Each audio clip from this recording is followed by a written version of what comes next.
Today we will continue our posture hearings with Indo-PACOM and U.S. Forces Korea.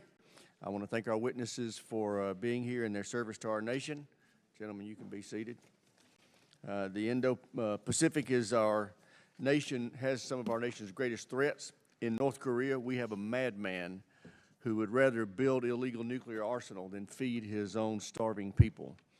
Late last year, Kim Jong-un declared he was abandoning the long-standing policy of achieving unification with South Korea. He announced that South Korea is now, quote, a hostile country, close quote, and that North Korea can legally annihilate them. Alarmingly, he backed up this hyperbole by testing new nuclear-capable missile technology. Tests included a strategic cruise missile, submarine-launched cruise missile, and a solid-fuel ballistic missile with maneuverable reentry vehicle. Each of these missiles were designed to disrupt our ability to detect them and to evade our missile defenses. I'm very concerned the advances in Kim's missile technology is the result of a strengthening alliance with Vladimir Putin. Since August, North Korea has shipped millions of artillery shells, rockets, and ballistic missiles to Russia, while Russia supplies energy back to North Korea. Putin is testing missiles on the battlefield of Ukraine with deadly effect. And Kim is using this firsthand knowledge to improve his missile technology and tactics, something he'll rely on if war erupts on the Korean Peninsula. But Kim is not the only Asian ally Putin has cultivated to support his illegal invasion of Ukraine. Shortly after the invasion, Putin and President Xi entered into a, quote, no limits, close quote, partnership. And while China has not yet provided weapons to Russia, Xi is providing Putin with critical economic and security assistance. This includes dual-use materials and components for weapons. Xi can afford to do so because he continues to invest heavily on building a modern military. Earlier this month, the PRC announced it was raising its defense budget by 7.2% in 2024. It's the third year in a row in which China has increased defense spending by 7% or more. This unprecedented level of defense spending is paying off. The PLA is fielding modern military systems like hypersonic weapons and fifth-generation fighters. They can project power well into the Pacific with a 340-ship Navy that includes a new aircraft carrier and nuclear-powered ballistic missile submarines. They've improved their ability to conduct joint operations with more realistic exercises and new AI-driven technologies that will shorten the kill chain. And they're building a modern nuclear arsenal at a dizzying rate. China's extraordinary military buildup is certainly concerning. But what's most alarming is the increasingly provocative actions Xi has taken in recent years, such as pushing out China's borders with new defense agreements and military bases on foreign nations, threatening our allies in the region with reckless ship and aircraft intercepts, and attempting to coerce Taiwan with military exercises and a near daily airspace incursions simulating an invasion of the island. We have no choice but to take Xi's threats seriously. And we have to be resolute in our response. We need to accelerate our own military modernization, we need to enhance training and readiness in the region, and we need to better distribute logistics throughout the Pacific. But we won't prevail in any conflict with the CCP on our own. We need to expand and strengthen our partnerships in the region. We need to better arm our allies with agreements like AUKUS. And we need to expedite the delivery of arms and training to Taiwan so they can better defend their democracy. I look forward to our hearing from our witnesses on their assessment of the threats and what support they will need from this committee to deter them. And with that, I yield to the ranking member for any opening statement he may have. Thank you, Mr. Chairman. I appreciate the opportunity. I appreciate your opening statement. I want to thank our witnesses, in particular Admiral Aquilino. I believe this will be your last time before us in a posture hearing, as change of command is coming up soon. You've been a tremendous partner, great to work with, certainly on the committee, and for those of us who have visited the region, we can see the incredible work you're doing to advance U.S. interests. We really appreciate that. I understand it might also be General LaCamera's last appearance, depending on how the change of command goes. It can be a little unpredictable around here, as we've all learned. in the last year, but really appreciate all of your service to our country. And I want to really emphasize sort of one of the points of the chairman's statement, and that is North Korea, China, Russia, and how our adversaries are beginning to more and more align. The Indo-Pacific is an incredibly important region. We've had this ongoing debate about what's the #1 priority and the pivot to Asia and a whole bunch of other debates. What I hope we all recognize is how interconnected it all is at this point. Sadly, and we can throw Iran and other terrorist organizations like Hamas into that equation, they are beginning to coordinate to try to thwart our role in the world and advance their very, very troubling agenda for the world. As we've seen what Russia has done in Ukraine, we've seen what Iran has done throughout the Middle East, we've seen the things that the chairman just mentioned about China and North Korea. It is all interconnected, but certainly the Indo-Pacific region is one of the central parts of this focus, and that focus is to deter our adversaries. And in that part of the world, that's China and North Korea. I think we've made a lot of advancements just in the last year or two in working with partners in the region to be able to deter those adversaries. And I want to just start there and make a couple comments about that before shifting specifically to the U.S. Those partnerships are crucial. We are not going to be able to deter that alliance that I just described on our own. We will need partners and allies in the world, and building up those partnerships is crucial. Certainly, helping build up the capability of Taiwan to directly deter China is crucial, building up South Korea, but also so many other partners in the region. The work that has been done to bring Japan and South Korea closer together, working together, has been incredibly important in the last year. The role that Australia is playing, the AUKUS agreement that we reached with them, the Quad, working with Australia, Japan, India, along with us, the work that has been done just in the last year to improve so much our relations with the Philippines that have become part of that. Those partnerships and alliances are going to be crucial to deterring China. And it is a very clear vision. We want a rules-based international order. It's not perfect. It's not always going to work out exactly right, but there is some structure to it. China right now, and I mean to add up the number of countries, but it's somewhere between 6 and 12 countries in which China claims territory that is now the sovereign territory of other nations. It is not just Taiwan.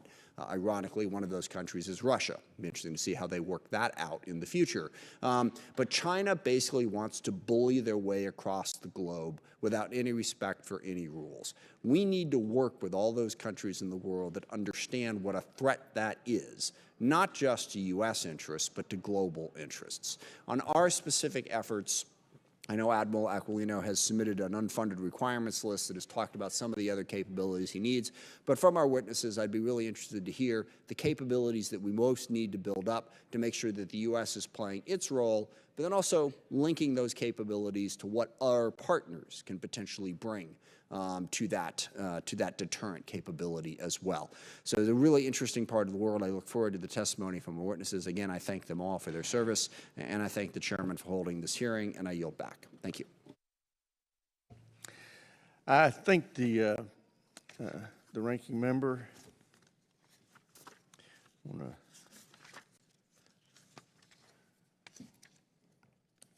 to introduce our witnesses.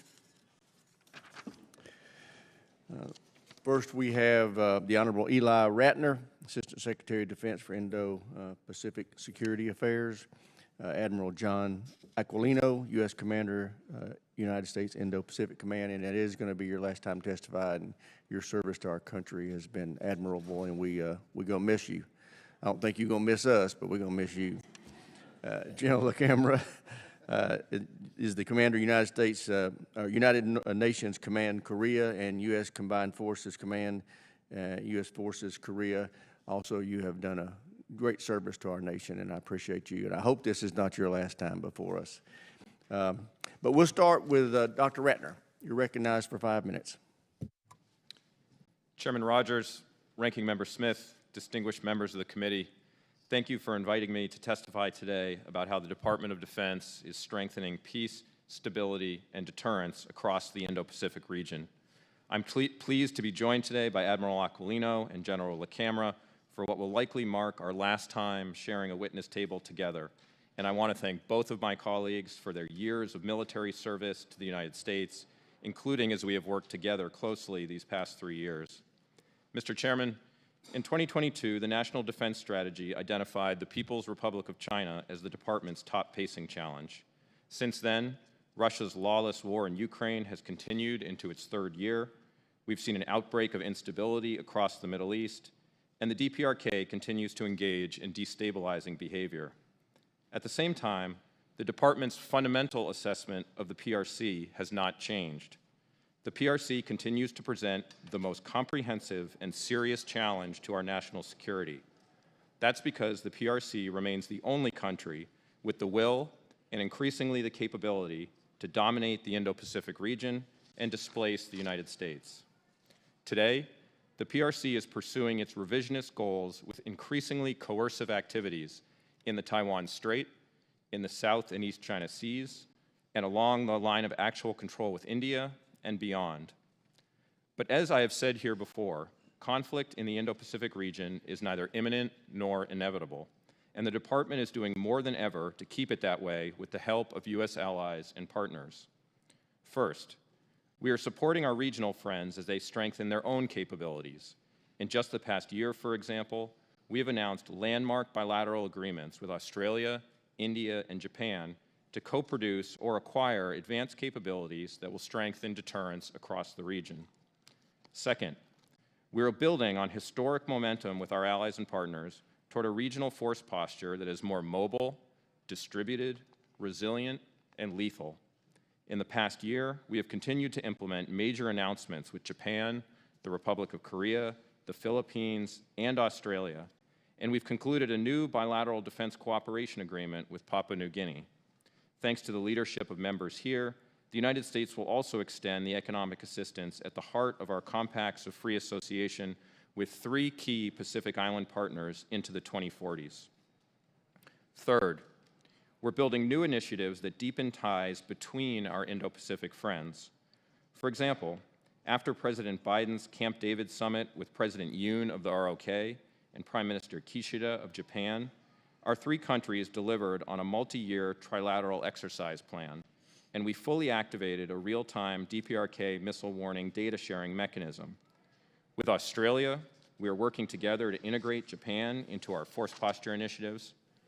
With Thailand and Indonesia, our marquee bilateral exercises have expanded to feature participation from across the region, and we're investing in the next generation of regional defense leadership with our friends in ASEAN. Finally, we're delivering cutting-edge capabilities in the near term and investing in the capabilities our military will need to maintain deterrence in the long term. That's why the President's budget seeks major funding for our air power, sea and undersea power, nuclear triad modernization, space capabilities, cybersecurity, and more. We're also developing new operational concepts that will integrate these capabilities, enhance our warfighting advantages, and ultimately strengthen deterrence. Mr. Chairman, with the support of Congress, the Department has delivered significant results in recent years to strengthen peace, stability, and deterrence in the Indo-Pacific.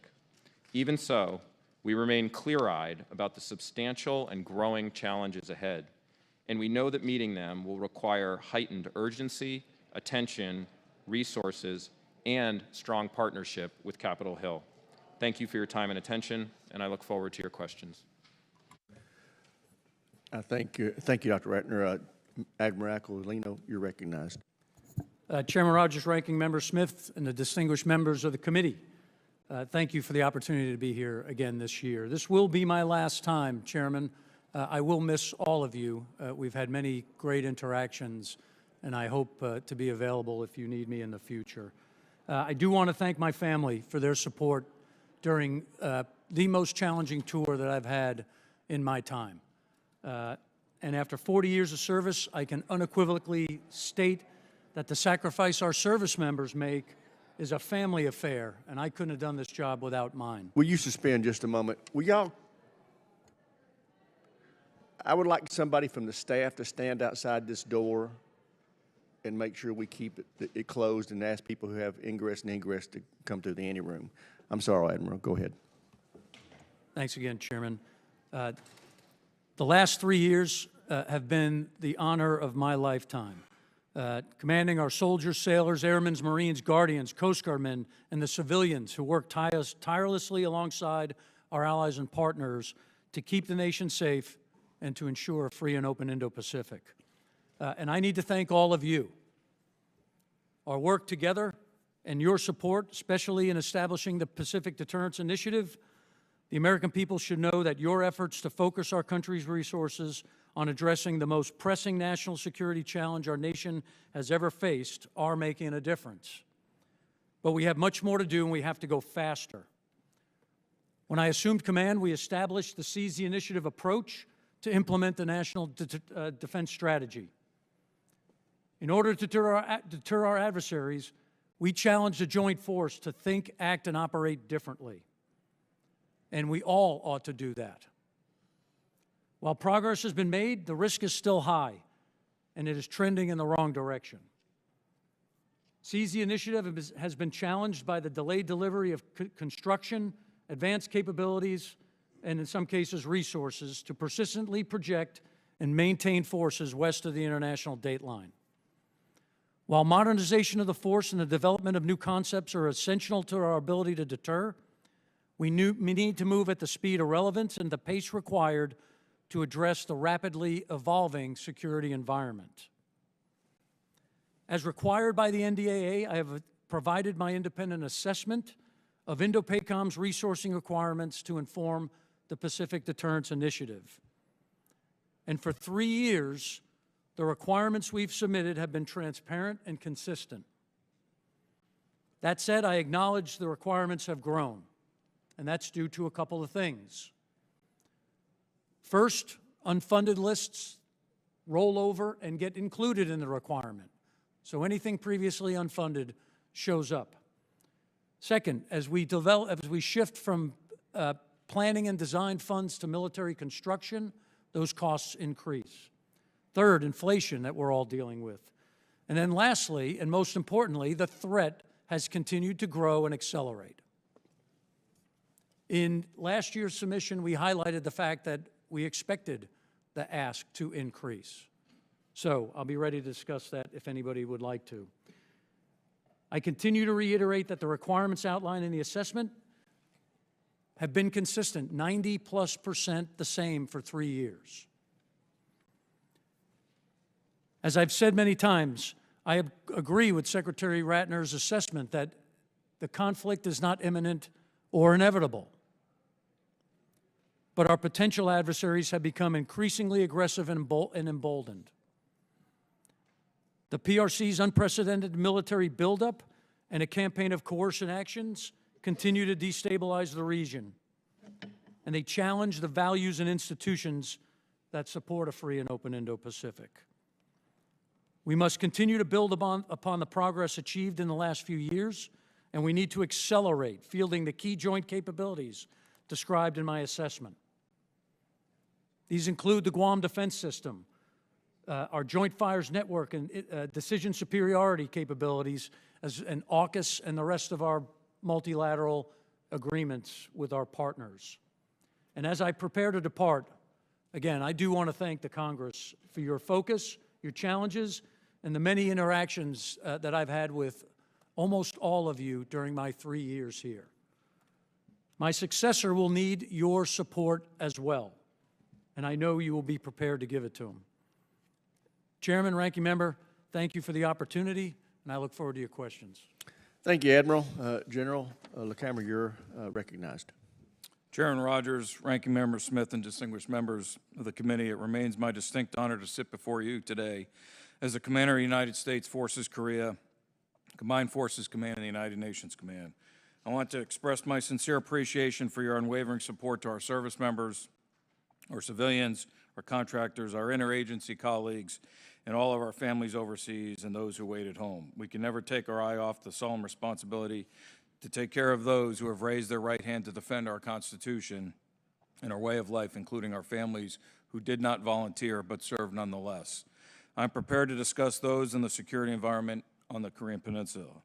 It was just over 70 years ago that a China-supported, Russia-spurned, and opportunistic communist North Korea decided to illegally invade the South plunging Korea into a very costly armed conflict that is ongoing today. 22 United Nations states came to the aid of the Republic of Korea then, and 17 of them continue to support armistice enforcement today through the United Nations Command. Defending forward in this strategic location allows us to better protect our people, the Korean people, our homelands, and reinforce the United States' ironclad commitment to the Republic of Korea. Situated on the Asian continent, the Korean Peninsula shares a northern border with both China and Russia. Although UN Security Council resolutions have levied strict sanctions against the Democratic People's Republic of Korea, they have found refuge in their alliance with the People's Republic of China and their revitalized partnership with Russia. In the last year, DPRK has continued developing its military capabilities, including solid fuel ballistic missile technology, which violates sanctions. Some of the missile systems that North Korea has been testing threaten countries worldwide. North Korea has also been providing military material support to Russia, assisting in Russia's illegal and indefensible invasion of Ukraine. These relationships have allowed the DPRK to circumvent sanctions, build their weapons program, illegally further missile technology, sustain their cybercrime-derived economy, and threaten the international rules-based order.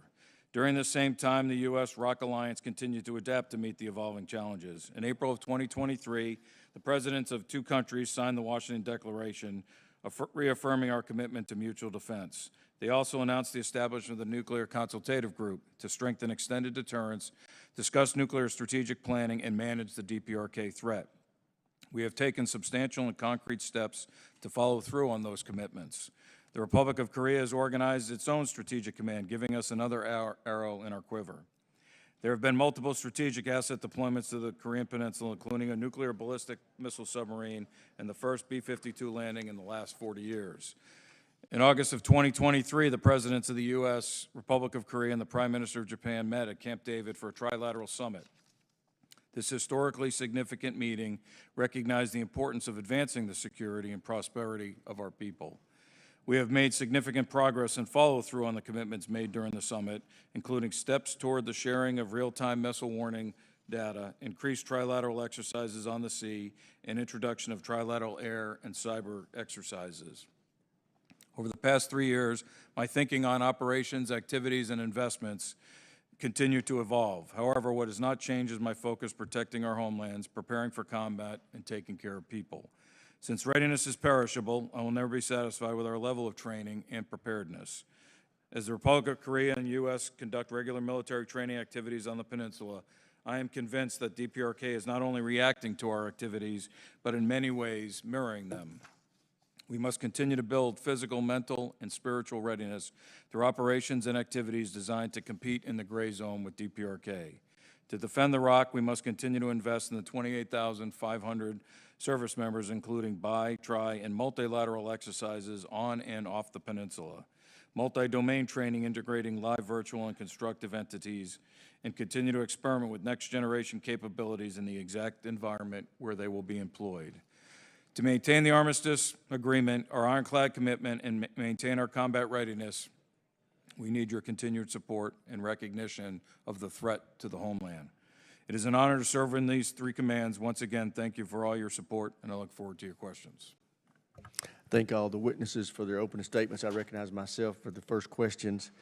Admiral Aquilino, we've seen a growing security cooperation between China and Russia, Iran, and North Korea, especially with respect to the war in Ukraine. What level of concern do you have about this building a budding alliance, and particularly if Russia were to be successful in Ukraine, what do you think that alliance could yield? Thank you, Chairman. Again, I've described the security environment as the most dangerous I've seen in 40 years in uniform, and a big portion of that are the cooperation, number one, between the PRC and Russia. Again, in President Xi's words, a relationship that has not been seen in 100 years. And we should listen to him when he speaks. They tell us what they're thinking about. So that cooperation from those two authoritarian nations puts us in a different security environment. So I'm very concerned about that. It's amplified, as General LaCamera said, with regard to the DPRK supporting Russian in the form of ballistic missiles and other munitions and capabilities. my sense is this is a way to combat the broadened United States alliances, partnerships with our like-minded allies and partners around the region. This is their counter. But I articulated, we're almost back to the axis of evil when you plug in Iran to this problem set. That set of cooperation is concerning, and it should be concerning to the whole globe. So we ought to act accordingly. We ought to listen to what they say. We need to absolutely, and we do every day, watch what they do. But we do believe the strategy's right, and our operations that we're executing are delivering the right message, which is the United States Joint Force, combined with our allies and partners, is the strongest military power on the planet. General, can you give us your assessment of North Korea's intentions? I know we've been seeing some actions from them recently, given the provocative behavior we've seen from them lately. Do you have any kind of vision into what you think their intentions are? Yes, Chairman, I think his top end state priority is regime survivability. And he's developing weapons of mass destruction for that. He's looking for sanctions relief. And he's preparing to defend his nation as his top priorities. Okay. So you don't see, as far as your view of things, any anticipated aggression against the South? The actions right now, as I stated in my opening statement, gray zone activities, military strain. He's got a military. He's coming out of COVID just like everybody else. He's in his winter training cycle right now, and he's testing equipment. And he's also having Russia test some of his equipment by providing that for the fight in Ukraine. Yeah. Secretary Ratner, what do you think the biggest challenges we're going to have in helping Taiwan develop its capability to defend itself? Congressman, we are working as absolutely rapidly as we can to fulfill our commitments under the Taiwan Relations Act. One thing that we have spoken about here before is the question of resources and providing Taiwan with the security assistance it needs. And I know that between the presidential budget for 2024, for 2025, and the National Security Supplemental, Congress is considering both enhanced foreign military financing and presidential drawdown authority backfill for Taiwan security assistance, and that would be one way that we could strengthen their resilience and strengthen deterrence. Okay. Chair yields to the ranking member for any questions he may have. Thank you. Dr. Ratner and Admiral Aquilino, start with you on something we haven't talked that much about, and that's India and the role that they play in all of this. I see them as a crucial, I mean, I wouldn't, partner, certainly, but also a little bit of a swing vote in that they have a relationship, certainly with Russia. They have relationships, across the world with many of our adversaries. Getting them to work with us more going forward, I think, is crucial to meeting our needs. How would you describe our relationship with India, the way they look at the world, and what we need to be doing to enhance our relationship with India? Ranking Member Smith, I would describe the U.S.-India relationship as growing and stronger than it's ever been, and absolutely essential to our vision for a free and open Indo-Pacific. We have been strengthening a number of areas across the relationship, including in co-production, where we've made some major strides on jet engines, some new projects on armored vehicles to integrate our defense industrial base, which is one important way to make those bonds all the stronger.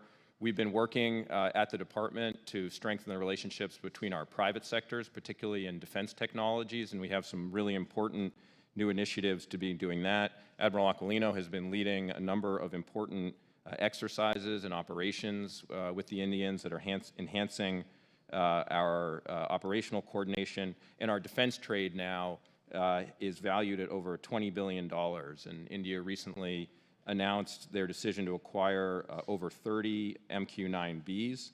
And that's part of, again, a growing defense relationship between our countries that couldn't be more important. Sure.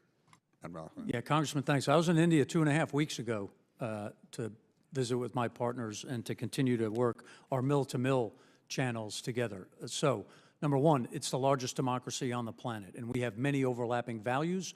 We also have overlapping interests, although we don't have always the same interests. Military to military, we have been executing much more increased operations and exercises together. They are working towards becoming more interoperable. They've bought our helicopters. They have C-130s, as we do, and we continue to expand both bilaterally and multilaterally our actions and exercises with them. And how do you feel the calculation? I mean, because the biggest alarm bell in all of this is, the BRICS countries, which obviously includes Russia and China, but India is a big part of that. And so they're working in that relationship, which is challenging in and of itself. But when those BRICS countries decided to allow Iran to join them, what do you think India's calculation is in terms of, I understand a little bit Russia and China, but why would India be part of, empowering Iran in that way? Ranking Member Smith, part of India's strategic identity, as you know, is as a member of the Global South. They aspire toward an international system based on a principle of multipolarity, and that is reflected in part of their foreign policy. But on balance, they have been trending towards strategic convergence with the United States, and I think we do share a vision for a free and open Indo-Pacific, and we're going to do whatever we can to nurture and advance that part of their orientation. Yeah, and don't misunderstand me. I see Iran as a valuable, crucial partner, and I agree with that. I just think we need to better understand some of their motivations if we're going to move them in the right direction. And then just quickly, Admiral Aquilino, could you give us your current assessment of how China is looking at the Taiwan question? Where do you put the risk? How do you think they're deciding, whether or not to launch a military attack? Thanks, Ranking Member Smith. My view is that China would absolutely like to assimilate Taiwan without a war. And that is evident by their increasingly aggressive, coercive campaign against Taiwan, increasingly deploying ships in the vicinity, crossing the center line with their air assets, entering their ADIZ with their aircraft, adjusting flight paths from China to get much more closer to Taiwan. They're taking all actions to attempt to get the Taiwans to capitulate. Now, I don't see that happening. To back that up, their intent is to build military capability capacity should they need to take action. And as you know, coming out of the last two meetings, they have not over the past number of years denounced the use of force. They continue to keep it on the table. So that's how I see it today. I apologize, I'm out of time. Thank you. I thank the ranking member. We'll now go to Mr. Wilson. Thank you, Mr. Chairman, and thank each of you for being here today. And Admiral Aquilino, it's good to be back with you. We appreciate your service so much. I'm the only member of Congress still serving who has had the opportunity, sadly, to visit Pyongyang, North Korea. I saw firsthand the oppression of the people of North Korea. It's just, it's beyond comprehension, the subjugation of the people there. And when you compare it to South Korea, which is the exact opposite, a country of opportunity for its citizens, and the contrast per capita income is pretty clear. In North Korea, it's $967. South Korea is $44,000. You can't have a clearer example in the world of the difference between socialism and capitalism. With that in mind, you've stated that North Korea is hoping to leverage their assistance, providing 155 artillery shells to war criminal Putin to murder Ukrainians. And they want to, North Korea wants to receive nuclear and ballistic missile capability. What evidence do we have of this exchange of information? We certainly have intelligence information that has shown the support from North Korea to Russia. I'll turn it over to General LaCamera in a second, and that's pretty concerning. And as you've stated, Congressman, all of that technology and all of the funding that Russia might be putting into North Korea continues to go to their military buildup and not their people and to feed them. So that is a concern. But let me turn it over to General LaCamera. Yeah, thanks, Congressman, and it was good seeing you on the peninsula last month. The evidence, I mean, we're still digging into exactly what is being provided back, but KJU has an opportunity with the Russians right now to have some of his technology tested on the battlefield, and not just his missile technology, but his artillery and others. Well, to me, it's really concerning. Obviously, it's a direct threat to the people of South Korea, to Japan, but the ICBM capability to attack and threaten American families. And so whatever you can do, we appreciate. And Dr. Ratner, I'm concerned that there are reports of the People's Liberation Army training at a former U.S. military base in Panama with the Chinese military personnel, possibly 20,000, crossing the southern border into the United States. What information do you have about the training in Panama, and what is the training level, and is this a danger to American families?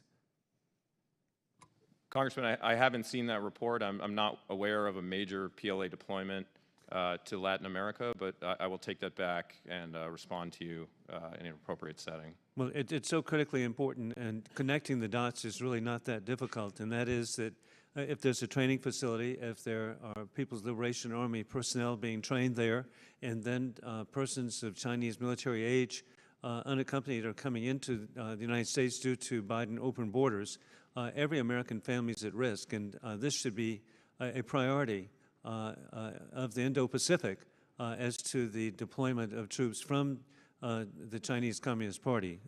It's that important.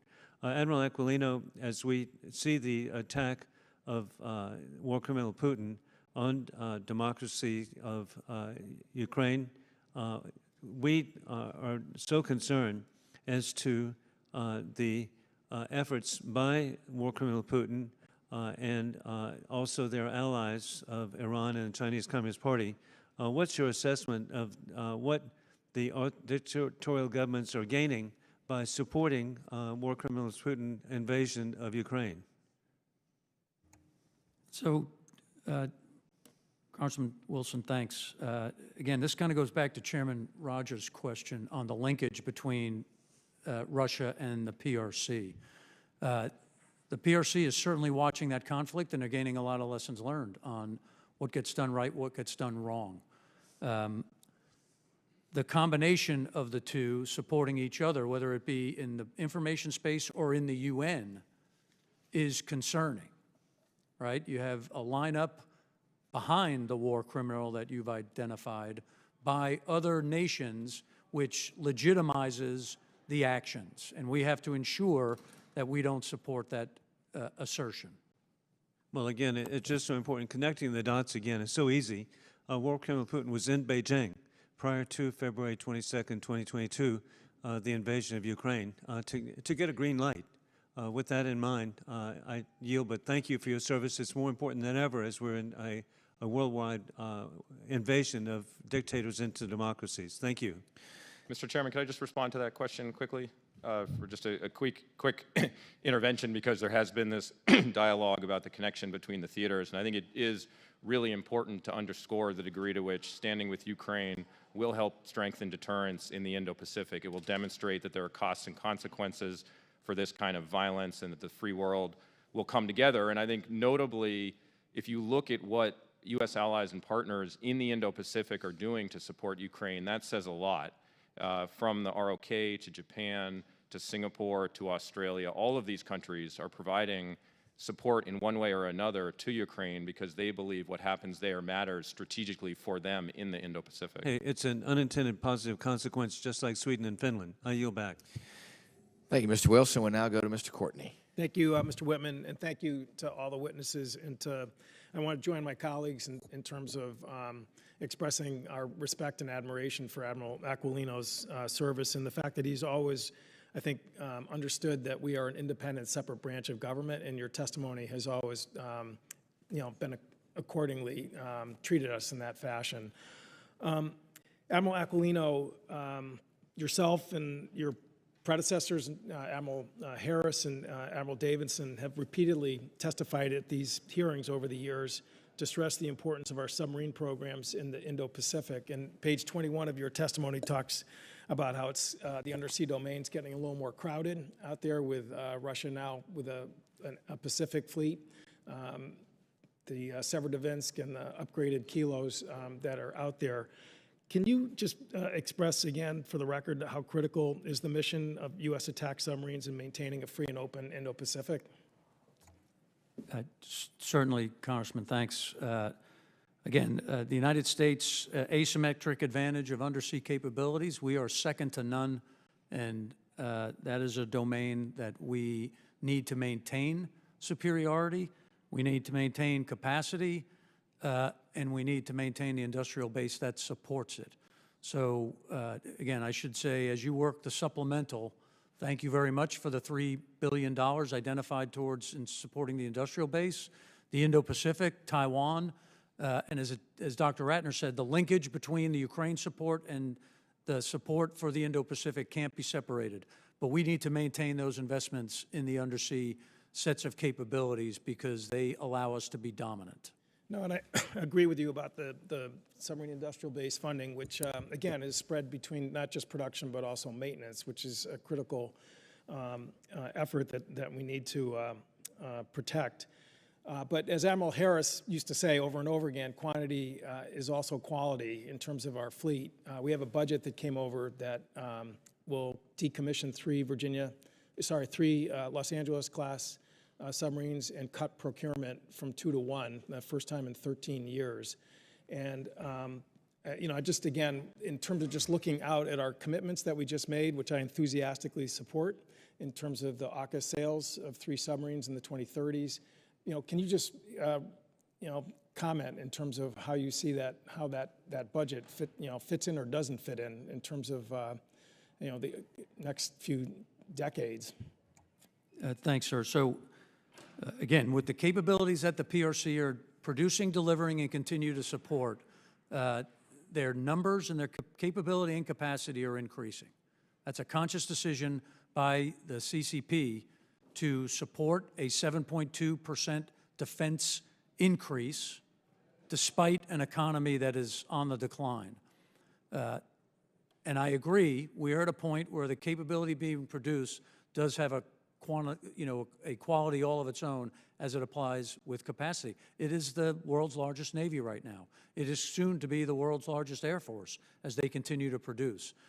So across all joint force capabilities, you know, I don't support a reduction of capacity in the theater so that we can continue to deliver the deterrent effects we need. Thank you. I mean, this is not the budget hearing at this point, but you know, clearly the top line for the Virginia and shipbuilding in general is lower than 2024. And as I said, the net numbers really, I think, have raised tremendous concerns amongst our colleagues. Really quickly, you know, we've seen in recent news accounts about the fact that, you know, Philippine fishermen are getting rammed in the East China Sea area and South China Sea area. Can you comment about whether there's any, like, even version of a mill-to-mill communication to try and sort of reduce these types of episodes and incidents, either with the Philippines and the Chinese Navy or the U.S. or Indo-PACOM?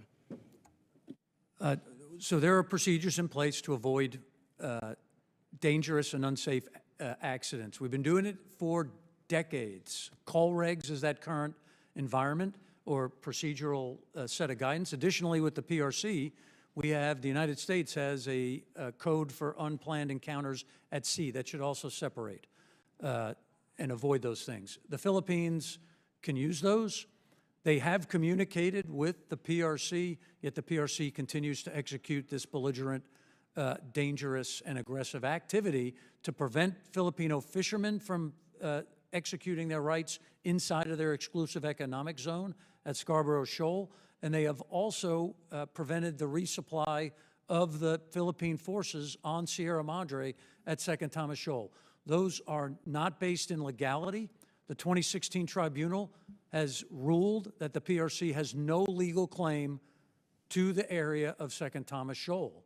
Yet they continue to drive a perception that, and they articulate that that is Chinese sovereign territory. It is not. I thank Mr. Courtney, and we'll now go to Mr. Lamborn. Thank you, Mr. Chairman. Thank you all for testifying. Admiral, I'd like to congratulate you on your upcoming retirement and for 4 decades of service to our country.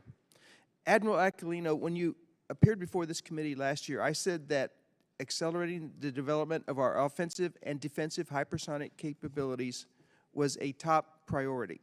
My colleagues agreed, and Congress mandated that we field a defensive capability by 2029.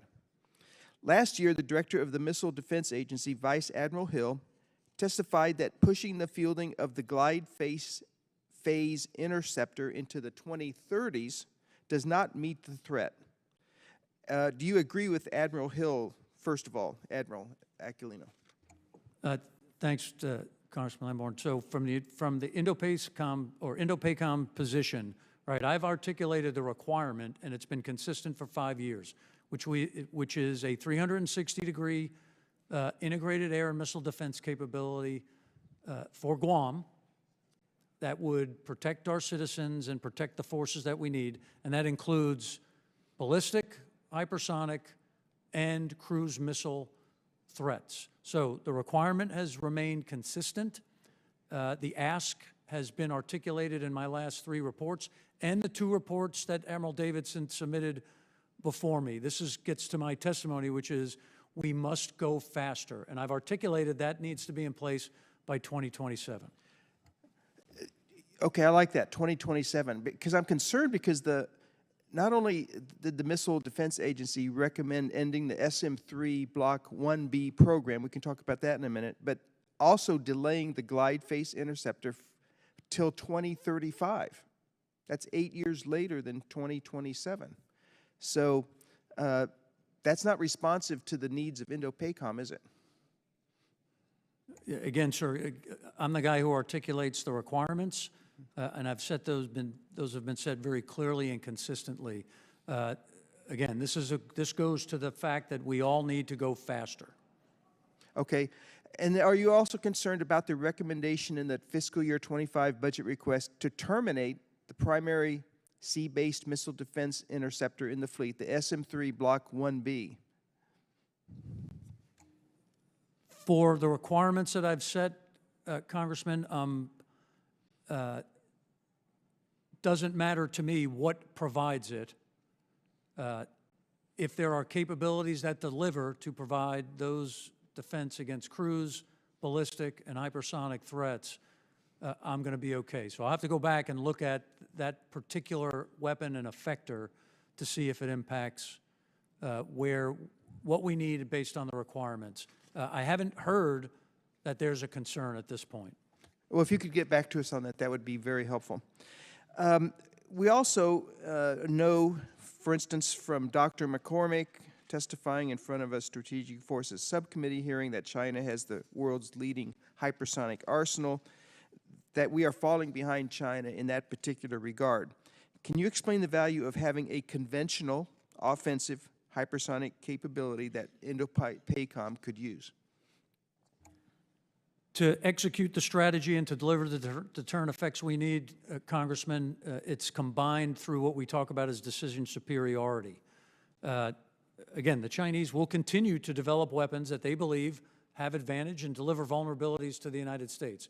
We need to negate those vulnerabilities, and we need to take advantage of our capabilities that outmatch theirs. So the criteria that I've asked for and the way we talk about decision superiority is in the form of blind, see, and kill. I need to prevent the adversary from being able to close their kill chains against our forces. That's the blind piece. The see is persistent awareness and understanding of everything in the battle space at every second, real time. And then the kill are the networks and the effectors are weapons that allow me to deliver effects if tasked, such that we can act and deliver those effects at speed well in advance of our adversary. Well, specifically, would Indo-PACOM be able to use a conventional offensive hypersonic capability, and would having that somehow be destabilizing, even though China has that as well today?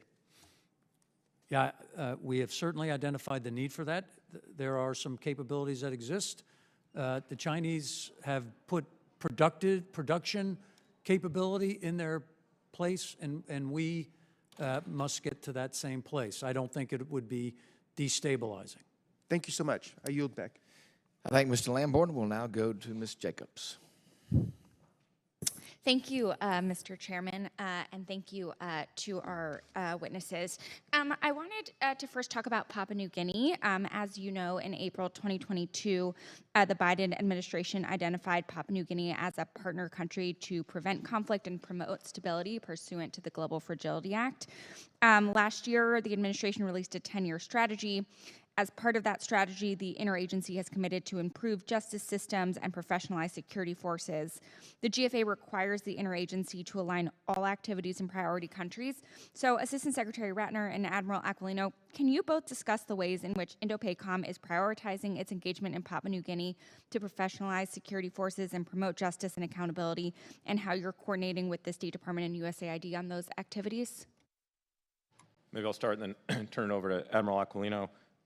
Thank you for the question. And in fact, last week I had the opportunity to testify before the Senate Foreign Relations Committee alongside Assistant Secretary Crittenbrink from the State Department and Michael Schiffer from USAID on the Pacific Islands in particular to talk about the whole of government approach. Because as it relates to the Pacific Islands, only 3 of them have militaries. We do security cooperation throughout the region. But this is very much an effort in which our development finance and diplomacy are front and center. So those, we coordinate with them very closely. As it relates to Papua New Guinea in particular, as you know, last year we signed a defense cooperation agreement, a historic agreement with Papua New Guinea. I had the opportunity to travel down there with Secretary Austin for the first visit ever by a Secretary of Defense to Papua New Guinea. And we have managed to sign a new shipwrighter agreement that allows for Coast Guard cooperation. We can help them with maritime domain awareness. And we are working under the Defense Cooperation Agreement to strengthen their own capability as well as to explore possible access and infrastructure opportunities for the United States, both maritime and air. And I know Indo-PACOM site survey teams have made one trip down there already late last year and are going to be executing a second one soon. So we're moving out on that agreement. Congresswoman, I've been to Papua New Guinea twice, and I hosted the delegation that negotiated the DCA at my house prior to the agreement. That's the amount of importance that I take as it applies to PNG. Historically, if you go back to World War II, we operated from bases there, both airfields and seaports, and it's critical for the support that we would need. Plus, the people there are wonderful, and they have many of the same values that we do, of freedoms and the desire to have a voice free of coercion. What we've done to date, Dr. Ratner highlighted, I have teams there in Leh that have identified what it looks like to take the next step, which is to support construction of capabilities. And we're going to continue to work to build those out, assuming that the funding is authorized and appropriated. So really important. Thank you, and thank you for that. And we'll continue monitoring since the Global Fragility Act implementation is a big priority of mine. I wanted to ask quickly to both of you again about the new Bravo AI Battle Lab that Indo-PACOM is creating, and if you could talk more about that, and in particular, how you're working to ensure warfighters have a clear process for reporting any new technologies in the AI space that aren't working or aren't functioning as reliably or responsibly as we had intended once they're in use. Yeah, I think that one's for me, Congresswoman, thanks.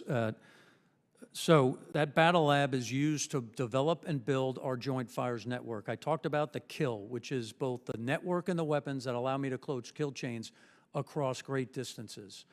We've linked that with DARPA through the previous Assault Breaker 2 program, support from Ms. Hsu and R&E, from ANS, from CDAO, and we're pulling that together in my headquarters through our Joint Mission Acceleration Directorate to deliver those capabilities you're talking about. And we're trying to get to best of breed. So we've pulled all of the service programs in, and we're trying to integrate those into a joint capability, whether it be convergence, overmatch, or ABMS, along with the data that's coming from NSA and our other exquisite sources. We need to pull that together fast and deliver a capability. And we're going to demonstrate the first version of that, of JFN, in Valiant Shield in 24.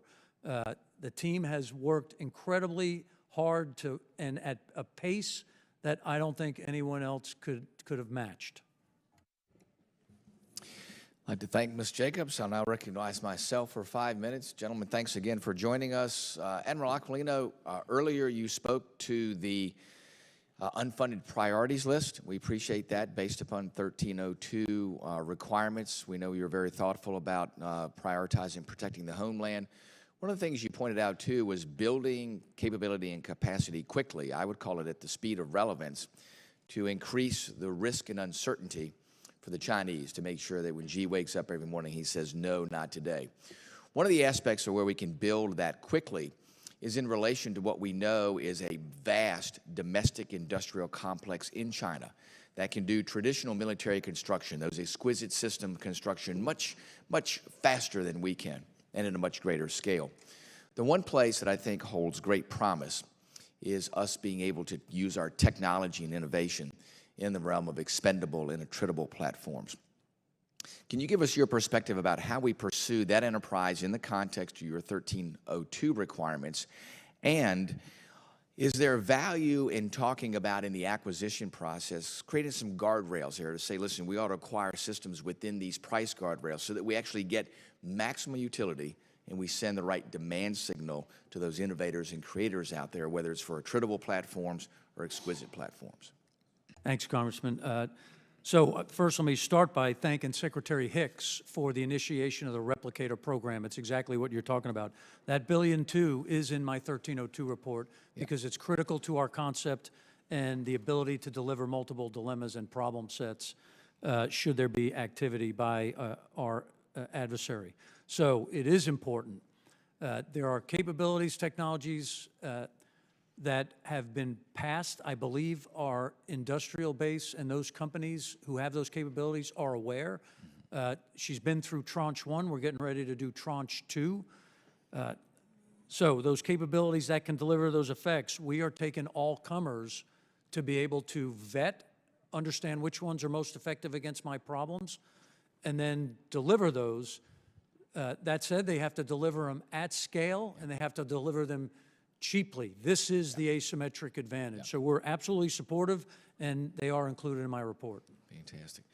Thank you. On your 1302 report, where you talk about the president's budget and then what your 1302 requirements are, we see there's a big delta there. And you talked to us earlier about prioritizing those and really going in order of the 42 items that you placed in that list. As Congress makes those tough decisions about how do we place resources properly, give us your perspective on how we can make sure that we're coming up with the right formula. I want you to elaborate on maybe what you talked to us about earlier about how do we look at that list and the things that we need to do? Obviously, we're probably not going to have the resources to fulfill the list, and you've asked for that, which you should. But I want to get a little drill down from you as to how we should look at doing all we can within the context of the list you provide us. Thank you, sir. So, again, I've provided that 1 to N list of priorities that you've asked for.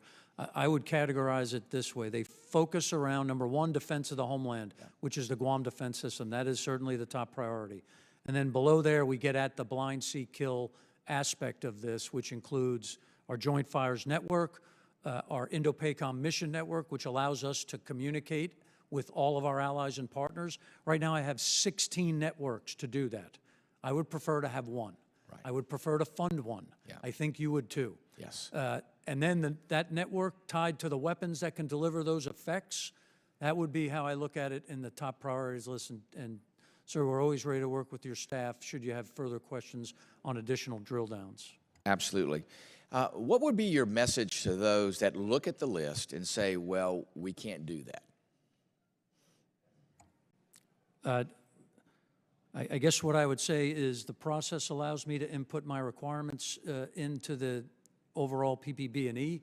Again, there's tough choices to be made, but I can tell you this adversary, as Secretary Ratner said, there is no other adversary with the capability, capacity, means, and intent to displace the United States. That's why it's the top priority. So we've got to make some tough choices, and I've articulated the resources I think I need to do that. Very good. So you would say not to put words in your mouth, but you would say that this is an all-hands-on-deck call moment for folks across the enterprise, both in the Pentagon, in the service branches, and in the industry. That's exactly what I would say. And by the way, with a sense of urgency and in ways that can get past our slow and antiquated processes. Very good. Thank you, Admiral Aquilino. We'll now go to Mr. DeLuzio. Thank you, Mr. Whitman. I appreciate it. Thank you. Good afternoon, gentlemen. And Admiral Aquilino, I want to echo many of the kind words passed on today by my colleagues about your service. But as a fellow Naval Academy grad, I'd be remiss not mention that you're also the old GOAT, the longest-serving grad in the fleet. So we're very proud of that. Admiral, I'll start with you. Your testimony, you mentioned significant PLA, People's Liberation Army, buildup across all domains. I'll quote part of it back to you. In 3 years since I took command, the PLA has added over 400 fighter aircraft, more than 20 major warships, has more than doubled its inventory of ballistic and cruise missiles, end quote. Last year, I asked you about Chinese shipbuilding investment compared to our own, and you made clear then that the Chinese are building ships at a pace that far exceed ours. Has that trend changed at all since this time last year? No, Congressman. Matter of fact, it's one of the key reasons I'm concerned is that despite an economy that has taken a 30% hit at a best estimate, right? They've prioritized the delivery of military capability capacity. Hadn't slowed down, increased the budget by 7.2%. Oh, by the way, that's what they advertise.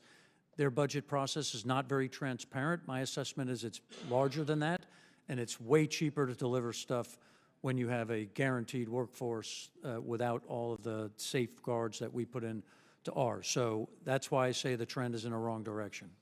And to be clear, we're not talking just about the fleet for them. We're talking commercial shipbuilding as well in terms of their capacity and output. I'm talking about all capabilities in their joint force. So shipbuilding, airplanes, missile systems, satellites, across the board. Dr. Ratner, do you agree Chinese industrial output and capacity is generally far exceeding that of the United States? In some areas, Congressman, yes. In others, no.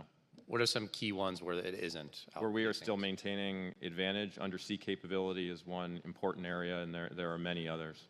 So I think we can debate the reasons why the places we are at a disadvantage that we've gotten there. I think part of it is lousy industrial policy decisions across decades. I think a lack of investment in our own industrial base, anti-competitive behavior by China, and looking globally others.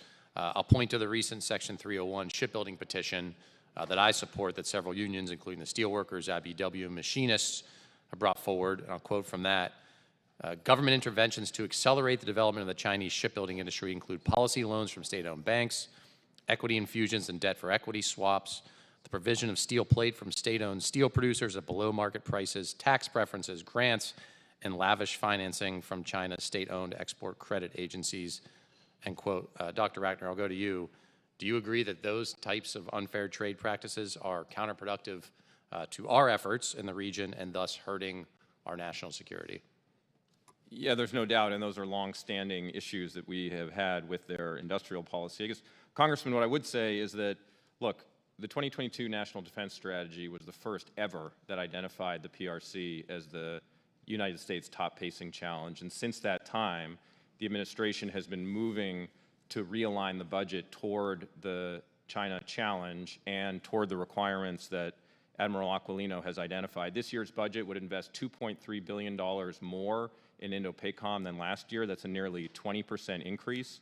The focus areas of the budget are on the areas that Admiral Aquilino has largely identified, including in critical munitions and in MILCON, and we're going to continue to work with them to close these gaps. Understood. And look, my point more broadly is that our domestic supply chains and manufacturing prowess and power are relevant to our security interest across the globe, certainly Indo-Pacific.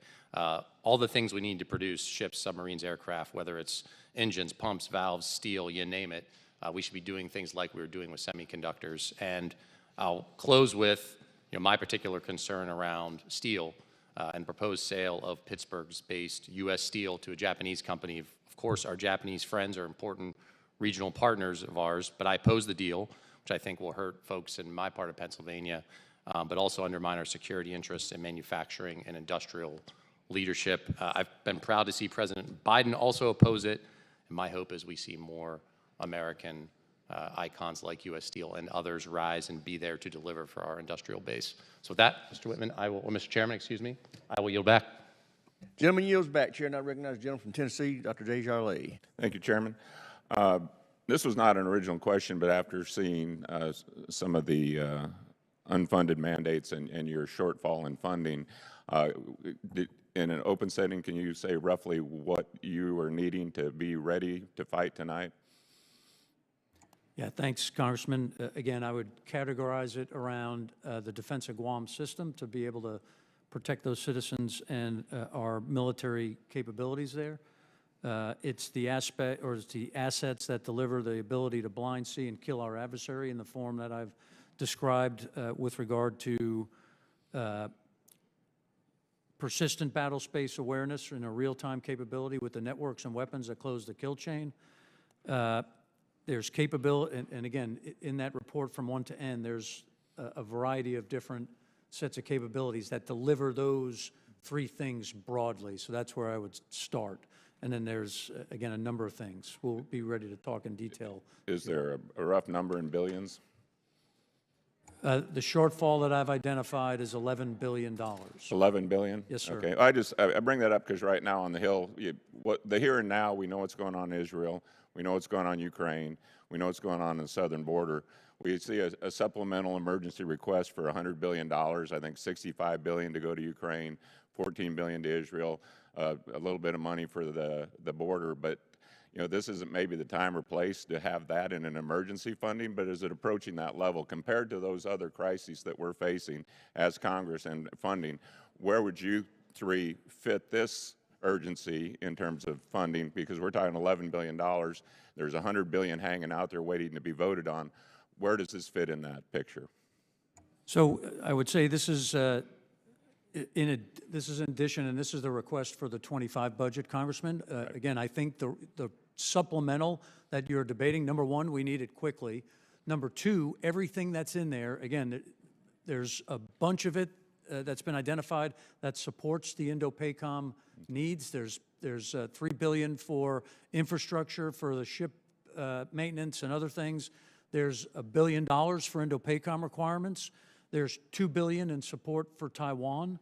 Those are all critical needs for Indo-PACOM. But additionally, all that other money that is supporting the Ukraine problem set also provides a deterrent value for Indo-PACOM, right? A inability for Russia to succeed is a deterrent for President Xi in Indo-PACOM. So it's a large number, but it's all tied, and it is beneficial if you look at the global security environment. Yeah, I guess I'd just like to see your shortfall included in there as part of that. And I get what you're saying, that it is indirectly, but maybe directly, considering the urgency of this threat, we ought to be looking at it in that light as well. Thanks, Congressman. I also would like to see it in there. Yes, sir. Secretary Ratner, last year China's military power report, the department dedicated a significant amount of the attention to the PLA's growing nuclear capabilities. The report estimated that China had over 500 operational nuclear warheads today and will have over 1,000 by 2030. Is there a reason that you refrain from publishing estimates beyond 2030? I believe there was previous iterations reported something like 1,500 estimated warheads by 2035, but such estimates tend to be either an underestimation based on the scale and speed in which Chinese nuclear buildup is occurring. Can you have do you have an up-to-date estimate past 2030 that you can share with the committee today? Congressman, I don't have an open source estimate to share in this context, but you're right, we do aim every year to provide the most up-to-date figure in our annual military power report to Congress, and we'll aim to do that again this year. Okay. Are you seeing any signs of cooperation between either technical, strategic, or otherwise between the PRC and Russia in terms of their respective nuclear forces? Congressman, they're certainly engaging in dialogue on advanced military capabilities. I think that question would be better answered in a classified setting. Okay. Also, you're probably going to say the same thing here. We know there's 300 ICBM silos at this point. Do you believe they've loaded any of these, or do you not know? Again, happy to provide information on that in a classified setting. All right. Thank you. Okay, fair enough. I'm about out of time, so I'll stop there. Thank you all for being here today. It means a lot. Gentleman yields back. Chair, and I reckon, gentleman.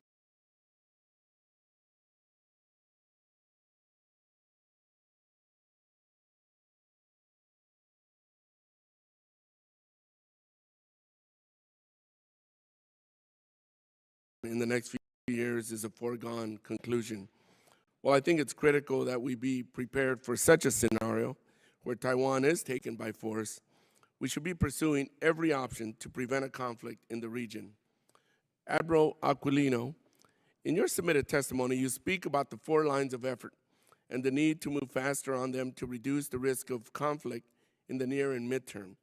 Can you speak to your efforts to move faster on these lines of efforts? Do these lines of efforts also help us reduce the risk of conflict in the long term? Thanks, Congressman. Yeah, absolutely. The PRC will be a competitor with the United States today, tomorrow, and in the future. They're not going away. So the strategy articulates that.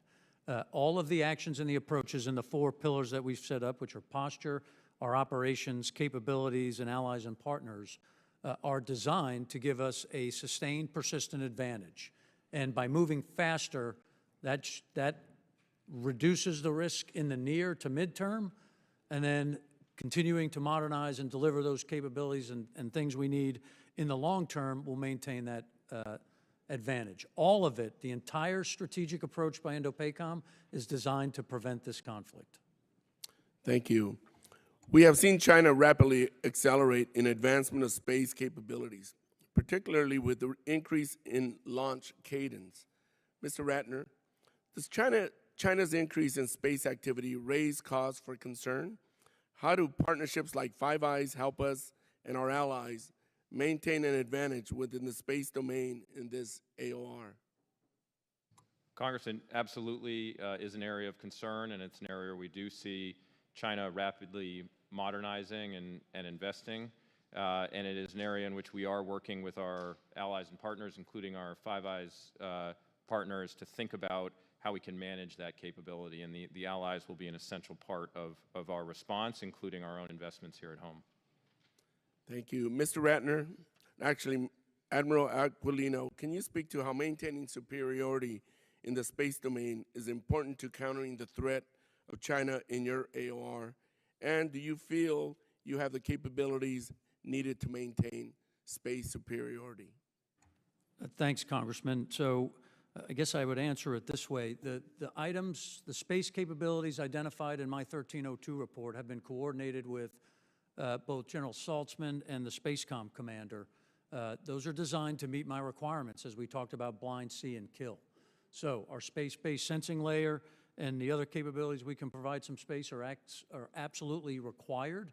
They also generate and support the survivability and protection of my force. So they're absolutely critical, and I'm aligned with both Spacecom and Space Force as it applies to the asks that are in my 1302 report. Thank you. Mr. Ratner, islands in the Indo-Pacific are already feeling the effects of climate change and feel the burden more than most regions in the world. Can you speak to how climate change impacts our readiness in this region and what the Biden administration is doing to counter this? Well, thank you, Congressman. And it's a really important question. And as we have been seeking to deepen our partnerships in the Pacific Islands, one of the principles upon which those partnerships is based is that we are meeting our partners where they are and working with them on what their top priorities are. And we hear again and again and again from our partners that they are quite concerned about the challenges of climate change. I had the opportunity just within the last couple of weeks to meet with the Deputy Prime Minister of Papua New Guinea, who was here visiting Washington, and have had the opportunity to engage other Pacific Island leaders who are concerned about this. And it affects our interests as well, insofar as we have seen the effects of major storms, whether at Guam or other facilities, affect our installations. And so as it relates to the department itself, our force posture initiatives and our infrastructure are focused on building climate resilient infrastructure in the region. And of course, more broadly, we're approaching the climate issue from a whole of government approach and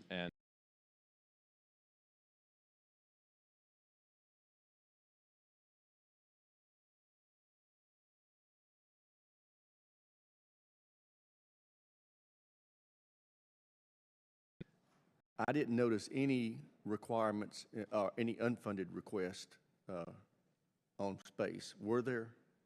Yes, Chairman, and were. we can highlight it with your staff. There's about you would, please. 4 Thank you. different capabilities listed in there. Thank you. Chair, I recognize the gentleman from Wisconsin, Mr. Gallagher. Thank you. Admiral Aquilino, good to see you again. Is it correct that the President's budget includes barely half, or 58%, of the capabilities and priorities that you list as critical in your Seize the Initiative report?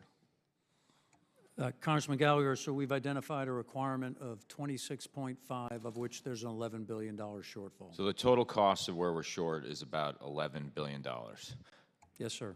And can you explain to this committee and the American people the consequence of failing to find that funding, which includes money for things like defending Guam and the Joint Fires Network? Yeah, I think I would define it in the form of time, Congressman. So this intent for urgency and to move faster, any delays in those fundings or reduced fundings push everything out, and then those capabilities we've asked for deliver not in a relevant time or in a time where they don't deliver the deterrent effect soon enough. So the $11 billion is important to find. Do you know how much expired funding was canceled from the Defense Department last year and returned to the Treasury, where it sits in abeyance for 5 years and then evaporates? Do you know how much? I don't have that number, sir. The answer is $11 billion, which is the amount of money you need for your critical priorities list. Not only did we fail to take advantage of money that was appropriated, that we could have rerouted for our priority theater, the Indo-Pacific, to give you the resources you need to prevent World War III, the department was actively working against a legislative effort to give DoD the flexibility to reroute that money. I would hope going forward we would find a way to take advantage of that money for our most critical priorities, particularly stockpiling critical munitions and surging it west of the international date line before it's too late. By some estimates, we've lost $125 billion over the last decade, which is unacceptable. And I fear we're sleepwalking into a conflict that would be horrific. Dr. Ratner, you know, in recent years, we've seen increasing attempts by the CCP to expand their political and economic relationships in the region. I think the Solomon Islands security deal caught a lot of people by surprise. It was doubly disheartening given just the history we have and the fact that a lot of Marines paid with their lives for Guadalcanal, and I think the same geographic logic that made it important in World War II makes it important today. All the islands, I mean, they're less than 0.4% of the world's landmass, but their EEZs are something like 14% of the worldwide total. We narrowly have avoided failing to renew the Compact and Free Association States agreements. I guess, if you were to advise this committee to be paying attention to something that flies under the radar, that isn't as sexy as, say, the defense of Taiwan or, you know, what we do with Japan and Guam itself, where would that be? Where in the region do we need to be spending more time and attention so we can avoid the CCP doing something like they did in the Solomon Islands? Well, thank you, Congressman, and fully agree with you that the renewal of the COFA agreement was a really important bipartisan achievement for Congress. That's an area larger than the continental United States that will now be more free and more peaceful because of it.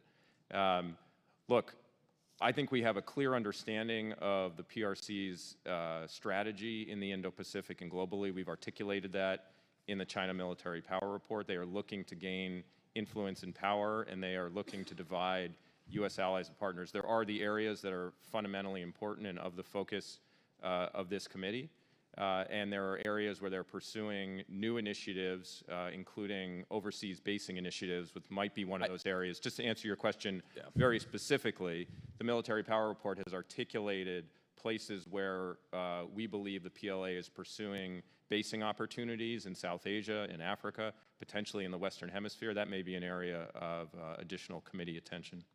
And then quickly, Admiral Aquilino, if we don't have access to Guam, Japan, and South Korea, either because of enemy action or political constraints in a conflict, what does that mean for your ability to replenish fuel and stores and do repairs in the midst of a conflict?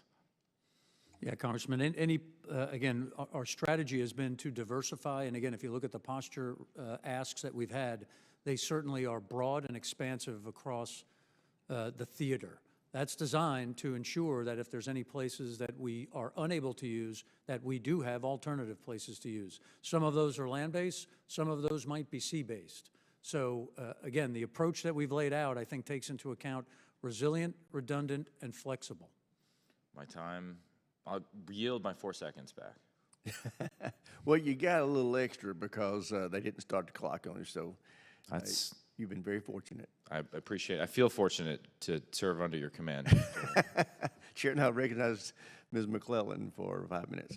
Thank you, Mr. Chairman, for convening this hearing today and for our witnesses for being here. I want to follow up, echo concerns raised by Representative Courtney about the President's budget only including enough funding for procurement of 1 submarine a year instead of the standard 2. The Pacific Deterrence Initiative was established in the fiscal year 2021 NDAA to enhance U.S. defense posture in the Indo-Pacific region by modernizing and strengthening U.S. armed forces, improving logistics, and building our cooperative capabilities with allies. In recent years, we've seen the percentage grow in the program slow over year, and this year the President's budget request calls for $9.9 billion in funding, an almost $5 billion decrease in spending, despite the committees allocating more funding year over year. Can you, Secretary Ratner and Admiral, explain the decision to request a cut in funding here, and does the PDI have everything that it needs to be as effective as possible? Well, thank you, Congresswoman. And I'll just say on the first issue, as you know, the President's budget does request $4 billion for the defense industrial base, and for the submarine industrial base, and combined with funding in the National Security Supplemental, we believe these investments would be a major step forward in terms of our defense industrial base as it relates to our submarines. So we're very focused on that issue as well, and I would refer you to Navy Undersecretary Eric Raven's remarks just within the last week, where he described his concerns about the near-term ability of the industrial base to produce that additional Virginia-class submarine, and why it's so important for the budget to make these investments in the submarine industrial base to get that capacity back on track. So there's no disagreement about the absolute importance and need for those submarines, and we're investing in the way that we believe is going to get us fastest there. So that is, I think, an important point on the submarine industrial base. On the Pacific Deterrence Initiative, the President's budget seeks $9.9 billion for PDI, which is consistent with the request last year. So I'm not tracking from the administration a cut to PDI funding, and we're making major investments in military construction and missile defense, exercises and training, cyber capabilities, and a number of other important areas with allies and partners, and we really thank Congress for its leadership in creating that initiative. So to be clear, you think the $9.9 billion provides you everything you need for the PDI to be as effective as possible? Congresswoman, the PDI is simply an accounting mechanism based upon a rubric that Congress established. It by no means represents the totality of the administration's investments in the Indo-Pacific, nor as it relates to major security challenges like the PRC and the DPRK. Thank you. That's a helpful clarification.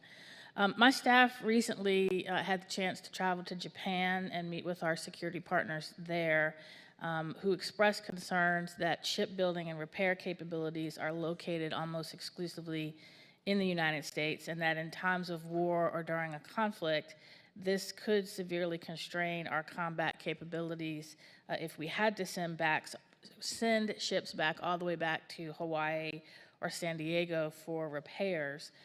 Could you give a sense of your assessment of the risk here and what the department and the administration are doing to ensure we have robust repair capabilities available in the Pacific if a conflict should break out? Well, thanks, Congresswoman. So if we get to crisis or conflict, I certainly don't want to send the ships all the way back to the United States to get fixed. Those ships that are forward stationed in Japan are repaired in Japan, but having a more more set of options for the maintenance and support and sustainability of the force, no matter where it comes from, so that it stays forward and can deliver the deterrent effects we're working towards, certainly would be a positive way forward, I believe. Thank you. And this one you probably won't be able to answer, but I'm going to ask it, and if you could provide something for the record later. If you could give some, help us understand how operating under a CR for the past 6 months has impacted readiness and procurement for your operations in the Indo-Pacific, that'd be very helpful. And with that, I yield back. Gentlelady's time has expired, Chair, and I recognize the gentleman from Florida, Mr. Gates, for 5 minutes. Admiral Aquilino, during the Revolutionary War, I think it was like 15% of Americans who fought for liberty. Does that sound about right? 15, 20%? I couldn't answer that now, Congressman. I have to go back and look. I guess I'm just kind of wondering in Taiwan, what percent of the Taiwanese do we assess would actually fight in the event of kinetic conflict with China? Yeah, I also don't have that calculation. What I can tell you is when the Russians invaded Ukraine, that was a pretty good wake-up signal for a lot of people across the globe, and especially for those people on Taiwan. And we continue to execute our responsibilities under the Taiwan Relations Act to ensure we support their ability to defend themselves. And does that act require the development of a home guard in Taiwan? I'd have to go back and look at the law. I don't specifically know if that. I don't think it does, but maybe you could talk a little bit about what the home guard theory is in Taiwan, how that would enhance their capabilities. Well, again, it's what the people on Taiwan have done is they do have a reserve activation program. President Tsai just extended that to a 1-year commitment. So again, when I talk about the people on Taiwan taking it seriously, it includes that approach that you've just articulated. Yeah, and I almost think that's what it's going to take, because I worry that the Taiwanese military may be infiltrated by the PLA, and that if there's really going to be a deterrent from a Chinese invasion, that might not come exclusively from the uniformed military or even the reservists. We may have to actually, render capability to the hundreds of thousands of Taiwanese who don't want to be part of China, right? Yeah, your point is valid, and again, I believe that approach is, and actions are being taken there. What I would say is the best example that I think exists is when Israel was attacked by the violent extremists in Hamas.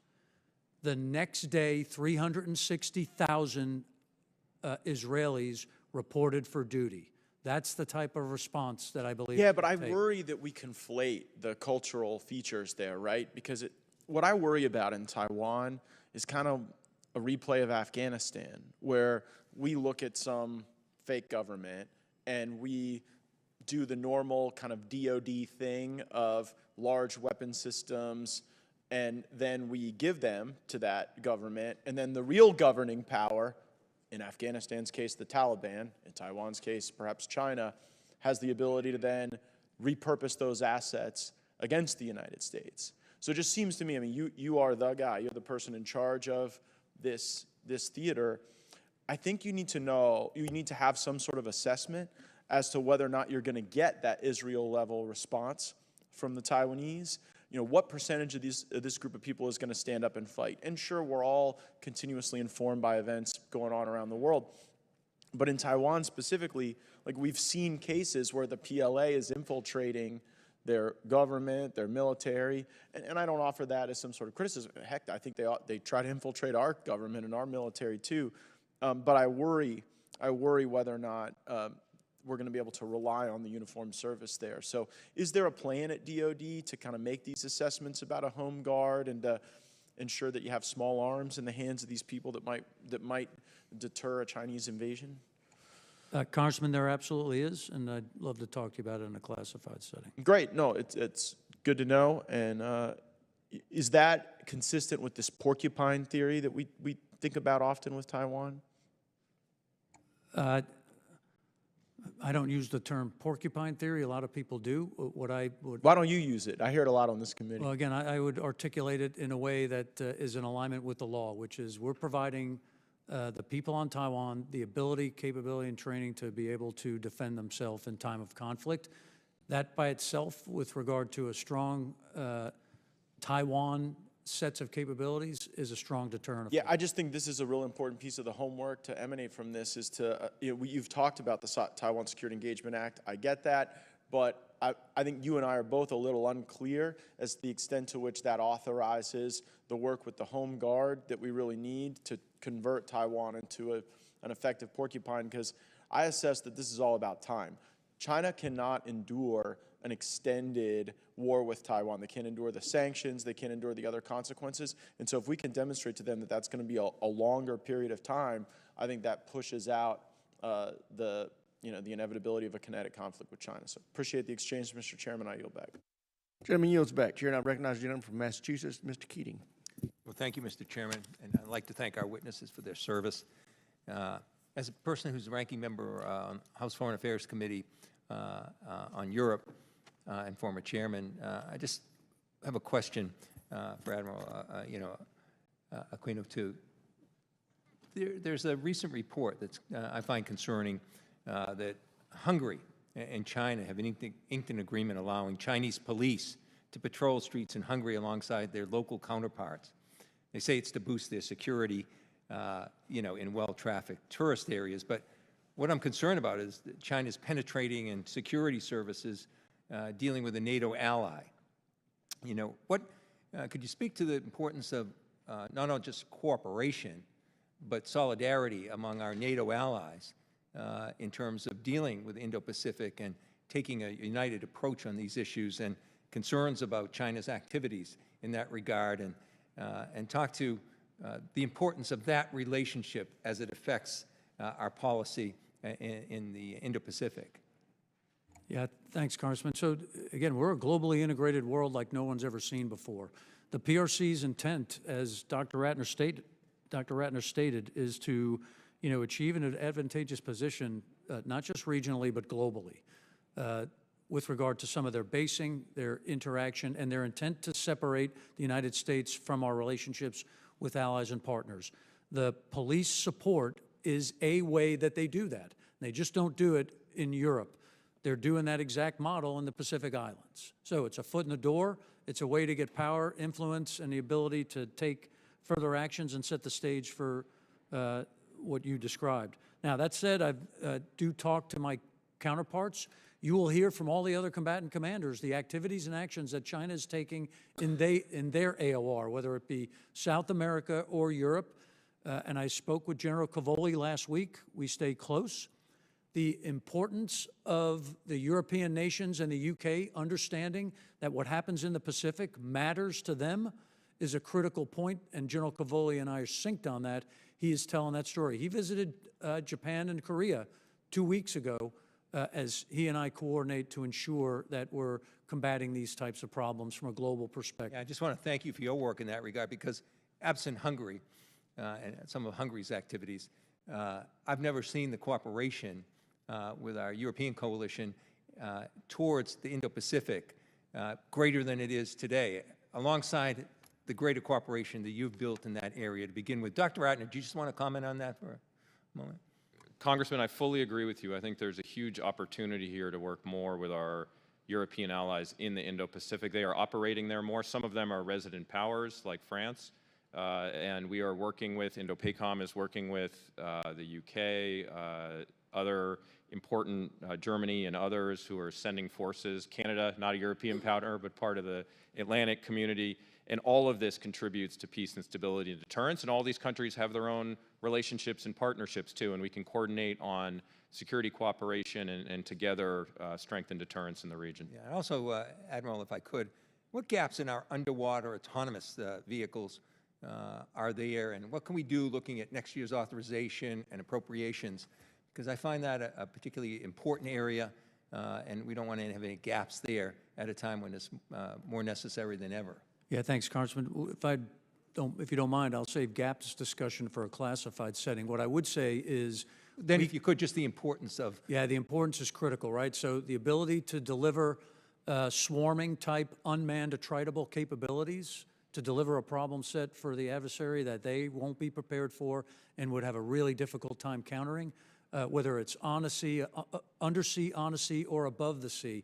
All of those capabilities are needed, and they're included in our ask as it applies to the 1302. Yeah, report. innovation is so critical in that regard, and that's more research, that's more development. So I'd just like to close. You know, our whole posture towards the Indo-Pacific and China's threats really centers on deterrence right now.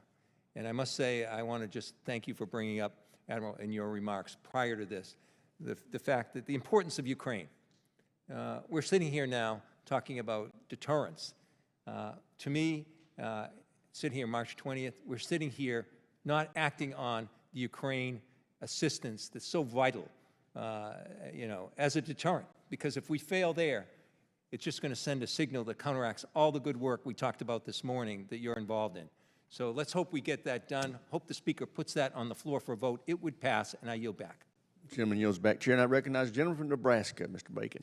Thank you, Chairman, and thank you, gentlemen, for being here. I have a couple questions for Admiral Aquilino and then one for General LaCamera.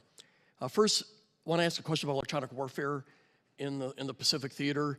I'm told that the PACOM requirement for EA-37s, the new compass call that is going to provide tremendous amounts of capability, that their requirement is 22.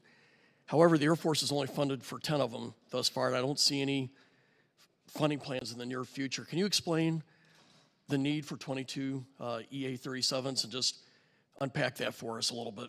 Yeah, in an unclassified setting, Congressman, I think what I would say is the ability to deliver the capabilities that come from a compass call across the broad spectrum of this theater has the requirements that you've laid out. So it's critically important that we get to those numbers.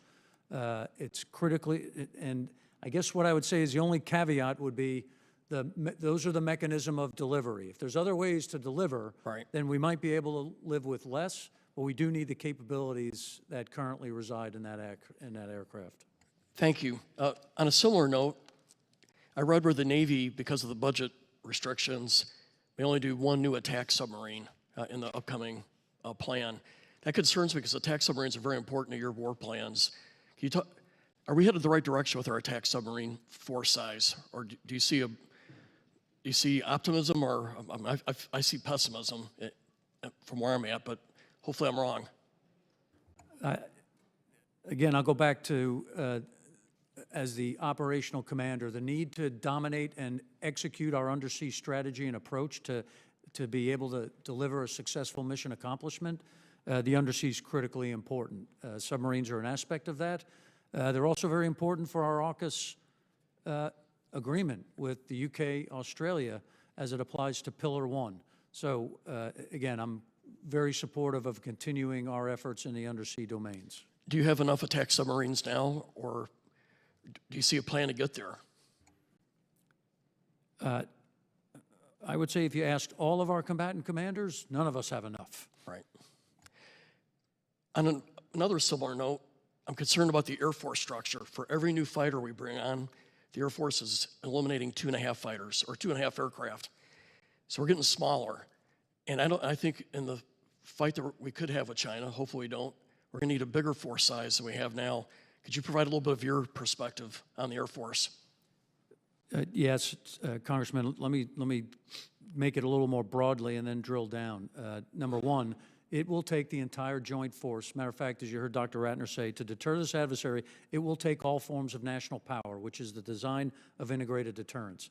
So as it applies to the joint force, you know, with the capability capacity that the adversary is building, we need to continue our capability advantages, and we need to get to the right capacity. I don't support a smaller force in the Indo-Pacific. And specifically, when you talk about half the globe, most of it is water, all of it is air. You know, we need the right capacity at the maritime and the air component to be able to deliver deterrent effects, and then if deterrence fails, to be able to fight and win. So I don't advocate for getting smaller. I appreciate your perspective, and Mr. Chairman, it just seems like something we have to look at. Our Air Force is getting smaller at a time when it needs to be getting bigger, and it's a concern. General LaCamera, the North Koreans are one of the most impoverished, malnutrition people on the whole globe. How are we trying to reach them? Do we have an adequate Voice of America or those kind of capabilities to communicate with the North Korean people? Because I see that as being perhaps a weak spot for the leader of North Korea. We are not directly from my command. I have met with individuals from the State Department and the things that they're doing. The Republic of Korea tries to reach them. They have non-government agencies. They're sending balloons across the border with messages and limited supplies. But we do not have a direct. It's not part of my mission statement to communicate to them. Thank you. Mr. Chairman, I yield back. Gentleman yields back. Chair, and I recognize the gentleman from California, Mr. Panetta. Thank you, Mr. Chairman. Gentlemen, thanks to all three of you for being here. There was a recent article in The Economist that talked about, that the title was, "Does America's Army's Future Lie in Europe or Asia?" Within that, you had a couple quotes from a couple generals, including James Rainey, who says that basically now we're going to fight under constant observation, constant contact. There is no break, there is no sanctuary. General Harrington goes on to say that China has optimized its forces to attack U.S. satellites, ships, and air bases, however, but not to find, fix, and finish land formations that are distributed, mobile, and networked. And because of that, the article talked about how we've developed these 3 experimental multi-domain task forces, 2 that are in Asia, 1 that's in Europe, and they can do a wide range of things from gray zone and hybrid to kinetic and conventional warfare. So I'd ask if you can expand and elaborate on these MDTFs, 1. 2, though, also last year's NDAA had mandated a permanent stationing of Green Berets on the Kinmen Island near China to train Taiwanese forces when prior SOF, Special Operations Forces, only made an ad hoc presence on and off the island. I was wondering if you could elaborate on the current Special Operations Force mission in Taiwan as well, and if there's any coordination between the 2. Yeah, Congressman, first let me just say the article is incorrect. There is no permanent stationing of U.S. forces there. We can talk in a classified setting for further evaluation, but that is just inherently inaccurate. On the Kinmen Island? Correct. Great, thank you. Now, as it applies to the force that you described, I have a bit of a different view, which is the entire joint force is at risk of being tracked, targeted, and employed against. That is maritime, air, and land. There is no sanctuary for any of the joint force under the structure that the PRC has built. And our actions require movement, maneuver, protection, and all the things that we have to do. But there is no sanctuary on the land, so that I inherently disagree with. Now, that said, I do support the MDTF, and it is focused on delivering the capabilities that I need in the Indo-Pacific AOR.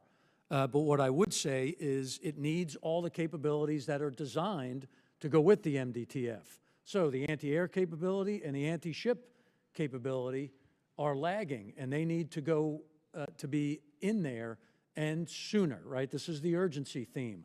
So I support the MDTF. It's absolutely the right design, but it has to be fully equipped with all the capabilities it's designed to deliver. Great. In Congress, I would just add to that, in addition to the capabilities that Admiral Aquilino mentioned, of course we need the political agreements with our allies and partners to be able to put together the kind of force posture that you described of being more distributed, more networked, more resilient, and more lethal. And that's an area where over the last year we have made absolute historic progress. If you look at the agreements that we have made with Japan, with the Philippines, with Australia, with Papua New Guinea, major transformations. Now it will take time, and I agree with Admiral Aquilino that we need to move absolutely as fast as we can, but the political structures are in place to do exactly that, thanks to the great work of the last year. Got it. Secretary Ratner, obviously as you know, based on the elections recently in Taiwan, the Taiwanese Democratic Progressive Party won the recent presidential election and is going to continue, we hope, President Tsai's growing relationship with the U.S. Meanwhile, the KMT party won a slight majority in Taiwan's legislature and is expected to favor more cooperation with China. We might expect China to exploit this split in policy and can anticipate any influence campaigns from the Chinese to increase favorable policy coming from Taiwan's legislature. How are we preparing to approach these cross-strait relations under a split Taiwanese government? Congressman, we look forward to working with all relevant parties in Taiwan. That includes the incoming administration. And as you know, the DPP won that election. Again, from a leadership perspective, we've had a bipartisan unofficial delegation go out around the time of the election to meet with Dr. Lai. The chairwoman of AIT has, as our envoy, has met with Taiwanese officials, and everything that we have heard suggests we're very encouraged by the message of continuity in terms of the new incoming government. To your question about the legislative UN, look, we are committed to working with all parties to advance our critical reforms, and we would encourage members of Congress to do the same. Thank you, gentlemen. Thank you, Mr. Chairman. I yield back. Chair, now recognize the gentleman from Indiana, Mr. Banks. Thank you, Mr. Chairman. Admiral, I saw on your unfunded priorities list that Indo-PACOM believes it needs well over $1 billion more in air and missile defenses. So would you agree that it's an urgent priority for Indo-PACOM to get more air and missile defenses to protect our forces from a potential Chinese missile and air attacks? Senator or Congressman, if you're talking about the Guam shortfall, I think it's about $430 million is that we've identified for the ability to put the defensive Guam system in place. That includes both some of the integration capabilities and the military constructions that's required. So I have to go back and look at the $1 billion number and where that is. But I do believe we will absolutely need to provide increased air and missile defense to support both the homeland in the form of Guam, and wherever our forces are operating from, I'm required to protect them. So we will need more integrated air and missile defense. Understood. So we agree it's an urgent priority. It's clear that we don't have enough air and missile defenses for a fight with China. I think that's my takeaway from the $1 billion unfunded priorities list. Yet we've used well over 100 of these missiles in CENTCOM to shoot down Houthi drones. That cost 100 times less than our own missiles, rather than saving them for a potential fight with China. So, Admiral, has the high rate of missiles that we're using in CENTCOM reduced the number of air and missile defense assets that your forces expect to receive next year? I don't know if I would view it that way, Congressman. I think what I would say is for those missiles coming off the destroyers, those SM-2s are resident in my theater on my destroyers, and we have those. If you're talking about THAAD and Patriot, which, again, is going to be a pretty large portion of what we're going to need to defend air bases and those other places where our forces are, I don't think those have been employed at the large number that would impact me. What I would say is, you know, I commend those sailors and the joint force in CENTCOM that are executing the protection mission against both our forces and those tankers. They are fighting with what they got, and we should never ask them to stop or conserve. What we do have to do is move forward on our directed energy path to be able to get on the right side of this cost curve. So your point is completely valid, but bottom line, mission success there, I would never ask them to restrict what they need to do. But we do need to make sure that the capabilities that I've identified are delivered at a relevant time, and then we ought to accelerate the technologies that get us back in the right place. Yeah, I appreciate your candor on that, and well put and well understand. Dr. Ratner, has President Biden's failure to deter attacks on forces by Iranian proxies deprived our forces in Indo-PACOM of vital assets that we might need for a potential fight with China, based on what you just heard the Admiral say? Congressman, our position is that deterrence in the Indo-Pacific is real and strong, and we're doing everything we can to keep it that way. If we don't have enough air and missile defense assets for one region, how can we expect to be trying to fight in two different regions? I mean, it's an obvious trade-off, right? Congressman, look, what I would say is reiterate what I said earlier, which is the 2022 National Defense Strategy identified the PRC as the top pacing challenge, and since then, the Department has produced the most strategy-driven budgets in its history, including investing $2.3 billion more than last year on Indo-Pacific priorities, upwards of a 20% increase year on year. So we are doing everything we can to focus on the pacing challenge. All right, thank you. I yield back. I want to foot stomp in agreement with what the Admiral said about we should be more aggressively pursuing directed energy capabilities to support our air defense systems in CENTCOM and bend that cost curve. With that, I'll recognize the gentleman from Minnesota, Mr. Finstead. Thank you, Chairman Rogers, Ranking Member Smith, and to our witnesses for testifying today. China remains the existential threat to America as an institution and to the American way of life. This is true on all issues, but especially so on critical issues like defense, supply chains, and agriculture. At China's 2024 National People's Congress, the Chinese Communist Party announced a 7.2% increase in annual defense spending. China also had a greater than 7% increase in defense spending in 2023. Over a 10-year average, China has increased defense spending at approximately 7.5% per year. Considering the serious investment that China is making in its defense, primarily to prepare to meet and defeat the United States in war, the budget recently published by the President is woefully inadequate in meeting our top obligation of keeping American citizens safe. Specifically, the United States has made a strategic and proper choice to build the vast majority of its industrial base in the private sector. These small businesses and private sector companies are the hardworking Americans that rely on a healthy, proper, and sustained demand signal to keep making those investments in the pursuit of defense of America. And a lot of these jobs and a lot of these companies are happening all over rural America, specifically in my district. And I'm proud of them and what they do to our national defense. As a Reagan Republican, I believe in peace through strength. Our ability to project strength originates from the industrial base. We must invest more in America. So with that said, Admiral, great seeing you again.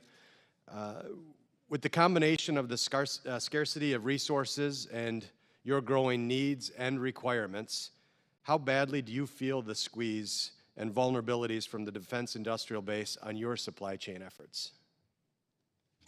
Thanks, Congressman. It's good to see you, too. Again, I've articulated over 3 years now the requirement and the need for the defense industrial base to ramp up and be prepared, and that's all across the defense industrial base. That's ship maintenance and sustainment. It's airplane depot maintenance. It's for the ground force maintenance of tanks and other military vehicles. It's weapons production. It's aircraft production. It's shipbuilding. So critically important for us to be able to have a footing that enables us to deliver a position of strength, right? This is not just-in-time supply, and just-in-time delivery does not work in this security environment. Thank you for that. And I will just tell you, having the honor to travel all over my district and talk to the folks that are working in this space, the signals that we here in this body that can send out to the countryside gives them the security to invest in those needed professions, whether it's the welders, the pipe fitters, the plumbers, whatever it may be.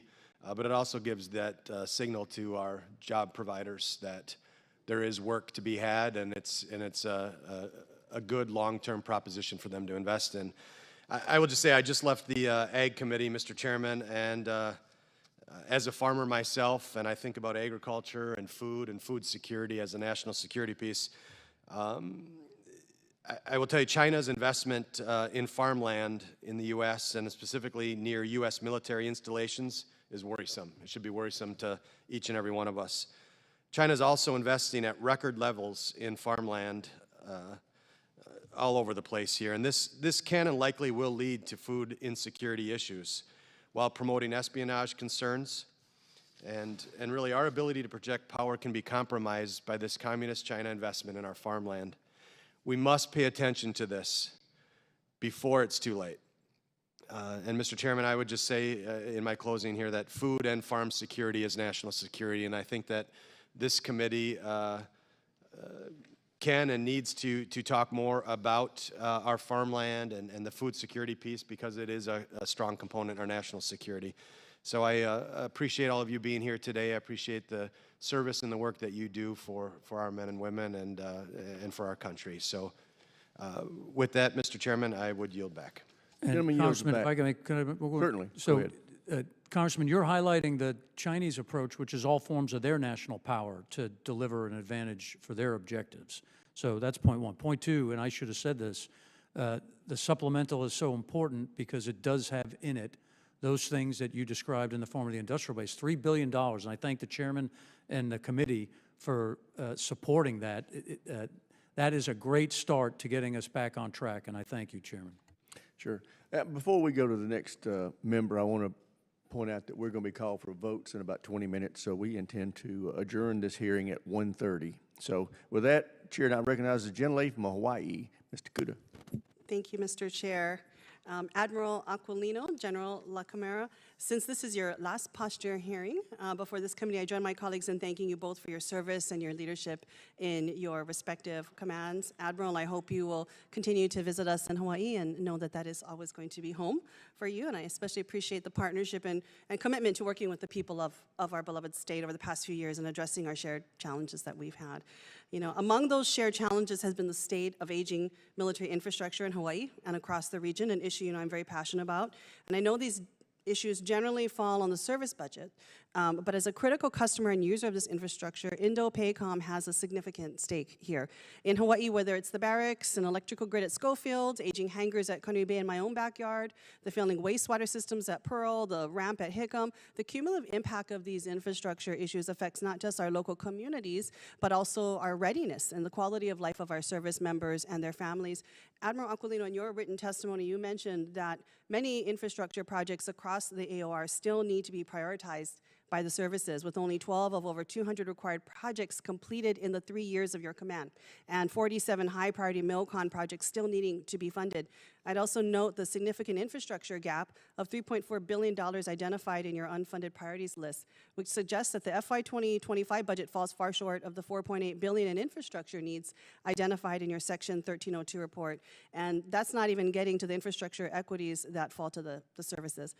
I know my friend and colleague, Mr. Moylan, would agree with me on how important it is that we stop delaying, especially in remote places like Hawaii, Guam, and the Pacific, where deferred maintenance and delayed investments lose us not only time, but also resources, given the cost increases as well. Admiral Aquilino, how does the aging military infrastructure affect Indo-Pacom's ability to project power out into the clusters you mentioned and effectively deter aggression? And what risks are we imposing on Indo-Pacom because of these delayed investments in our infrastructure? Thanks, Congresswoman. Aloha. It's good to see you. So about a year plus ago, again, in coordination with Congress, I commissioned a study by all the components to identify what infrastructure in Hawaii would potentially negatively impact my ability to generate the force and deploy it. That was in the wake of, if you remember, we had a couple of water main breaks. And it gave us an indication that we need to look at this and ensure that we, A, understand it, and then B, invest in it to fix it. So that report was developed. I briefed it back to Congress, and the service components were tasked to go ahead and put that into their palms and maintain the ability to generate the force from Hawaii. So we continue to watch that. I am concerned about power generation and brownouts and blackouts that we get sometimes.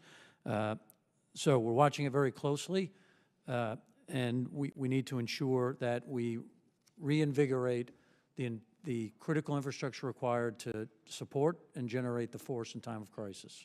Yeah. Thank you very much. I'm going to come back, but I do want to ask you another question, Admiral. What about overseas installations across the Indo-Pacific in places like Japan, Okinawa, and the Philippines? What's your assessment of military infrastructure and deferred maintenance impacts on readiness and quality of life that we have in those critical assets? Yeah, that report I mentioned, Congresswoman, was tasked for all of our forward station forces. So it was facilitated, or at least was identified based on the water main on Hawaii, but I had tasked that same requirement not only for Hawaii, but for Japan and our other forward station bases. We were a little better off there. Some of that stuff was newer, but we're monitoring it. And again, the services are required to keep that ready. Do you especially feel, and was this part of the report, that given extreme weather conditions that we are seeing, that a lot of it also has to do not just with the state of the current condition, but also resiliency, Guam facing the most recent super typhoon, but these are more common instances that we're experiencing. So was part of that reporting extreme weather impacts climate change in terms of how that might factor into wargaming and planning? Thanks, Congresswoman, again. So the national security impacts of climate change is what we focus on, and the severity of storms, sea level rise against our military capabilities, the ability to plan and then build our construction in a way where it's aligned and can sustain any of those problem sets. pardon me, that's how we look at it. So it's important. We've done a look across all of the nations and our assets, and we're implementing those requirements to ensure what we build is able to adhere and stand for a long time. Okay, thank you. I know my time is out. I might have more questions to add to the record. Appreciate the report. Now it's on us to make sure we urgently follow up with that in terms of the due diligence to make sure it actually gets done and gets funded. Gentlelady's time expired. Chair now recognizes the gentleman from Alabama, Mr. Strong. Thank you, Chairman Rogers. Thank you, Ranking Member Smith, and each of our panelists today. Admiral Aquilino, first, I want to thank you for your faithful service to our country. It's been a great career, and I appreciate you coming before us. As I shared with you last year, I'm fully on board with providing Indo-Pacific Command with the proper resources and funding to support the defense of Guam mission. I know the Army is working to roll out a plan for integrated missile defense for Guam. However, as each of you know, we can't just provide weapon systems. There are several other things needed to support this mission. What is the Defense of Guam 2030 architecture, and how does it align in Indo-PACOM budget requests and unfunded priorities? Congressman, it's my top priority. I think the shortfalls we identified across all aspects of what is needed, right? The purchasing of the capabilities, the integration of those assets, both the Aegis portion of it, the Army's portion of it with regard to integrating THAAD, Patriot, IFPC, LTAMs, that architecture that we've designed, again, the shortfall we identified is about $430 million. That also includes some military construction. So it is the top priority because it's the defense of the homeland and 170,000 U.S. citizens, as well as my ability to surge and execute the force. Thank you. At present, does Guam's existing power infrastructure support the on-demand power needs of the emerging defense of Guam's architecture? Yeah, it's critically important. Again, we've taken some steps in the past. I'll give you this example. So the Anderson Air Force Base power distribution mechanism is all underground. And during that storm, we had only small impacts there. In places where the power distribution was above ground, the super typhoon went through it pretty badly. We have to take those next set of steps. The Air Force has identified $7.2 billion to do that. The Navy's identified, I think it's 22-something billion. That, I think, is a combination of the critical infrastructure needed plus the additional capabilities on the sub-base. So we have to work through that, but the ability to sustain Guam, certainly from storms and ultimately from attack, is critically important to us. Thank you. Admiral and General, earlier this week we saw yet another reckless attempt by North Korea to destabilize the Indo-Pacific through 3 short-range ballistic missiles launches off its eastern coast. We currently have THAAD batteries standing ready to defend against these type of actions in 2 locations in the Indo-Pacific, Guam and South Korea. Last year, Indo-PACOM released an operational needs statement that advanced THAAD's capabilities to defeat the full range of advanced ballistic and hypersonic missile threats. Can you speak to the need and the upgrade to the THAAD that will be required to support integrated air and missile defense requirements? Certainly, Congressman. Again, the integration of all of our ballistic, well, let me start with the sensing aspect, right? Number one, we need to identify it, we need to track it, and then we need to shoot it. I don't care what tracks it, I don't care what shoots it, we just got to hit it. So the integration of those capabilities, whether they be Aegis from ashore, Aegis from the sea, THAAD, Patriot, and the other systems I identified, they all have to come together to be able to execute at speed. And there's not a lot of time for decisions when you're talking about, intercontinental ballistic or ballistic missiles. So we are working to do that on Guam, and then the architecture and integration certainly exists across all those capabilities. Today, we got to get it synchronized, and we got to be able to operate at pace. Thank you. I'll go ahead and mention another thing. I know today we've mentioned PAC-3, SM-2, NGI, THAAD, Patriot, Directed Energy. I want to thank those in the industrial base. Many of these are at Redstone Arsenal in Huntsville, Alabama, and I took a CODEL there with many members. I'm just telling you right now, it's unbelievable, but we've got to be prepared. We've got to give the warfighter what they need to defend our country. I thank each of you for being here. Mr. Chairman, I yield back. Chair now recognizes the gentleman from Massachusetts, Mr. Moulton. Thank you, Mr. Chairman. Admiral Aquilino, generals and admirals win awards and immortal fame for winning wars, not preventing them. But for your work over the last 3 years, in my humble opinion, I think you're an American hero. We're not where we need to be. We have a lot more work to do, but we're a lot closer to where we need to go because of your leadership. You've also been someone who's been willing to engage in the debate with our committee that should be a hallmark of the relationship between the Department of Defense and our Congress. You've even been willing to admit when you're wrong. You and I have had our fair share of debates. I've been willing to admit that too, and I think I've had to admit it more times than you. But when we fail to participate in that humble and honest debate, we're ceding one of our supreme advantages over our authoritarian allies. So it's incredibly important. And you've set a great example by your leadership, so thank you. Admiral Aquilino, China has been getting steadily more aggressive in their actions against our allies in the Philippines, threatening their sovereign territory, their economy, their sailors, and their ships. How should we respond? Thanks, Congressman. And again, I too do appreciate the debates. I'll say that I don't have to get it all right. I just got to get it less wrong than the other guy. Let me start by saying I am not a hero, right? The heroes that exist out there, the 380,000 soldiers, sailors, air and Marines, civilians and their families, I will pass on your comments to them because I'd have failed without them. They're incredible. Thank you. As it applies to the Philippines, you know, it's a really critical hotspot right now that could end up in a bad place. The continued belligerent and aggressive and dangerous activity by the PRC against our allies in the Philippines is concerning to me. The Chinese have no legal claim to the area that they have articulated as their sovereign territory, and the fact that they are now fire hosing and ramming Philippine ships attempting to support Philippine sailors on the Sierra Madre. So I'm concerned where it could go. I would hope that the international community condemnation of those actions is enough to get the Chinese to back off.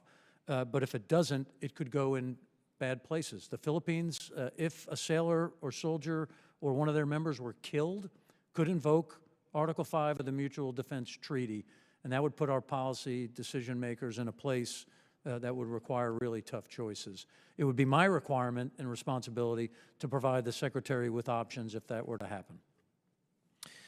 Dr. Ratner, where do you assess that we have the strongest advantage over our potential adversaries in developing those allies and partnerships in the region, some of which have really atrophied over the years?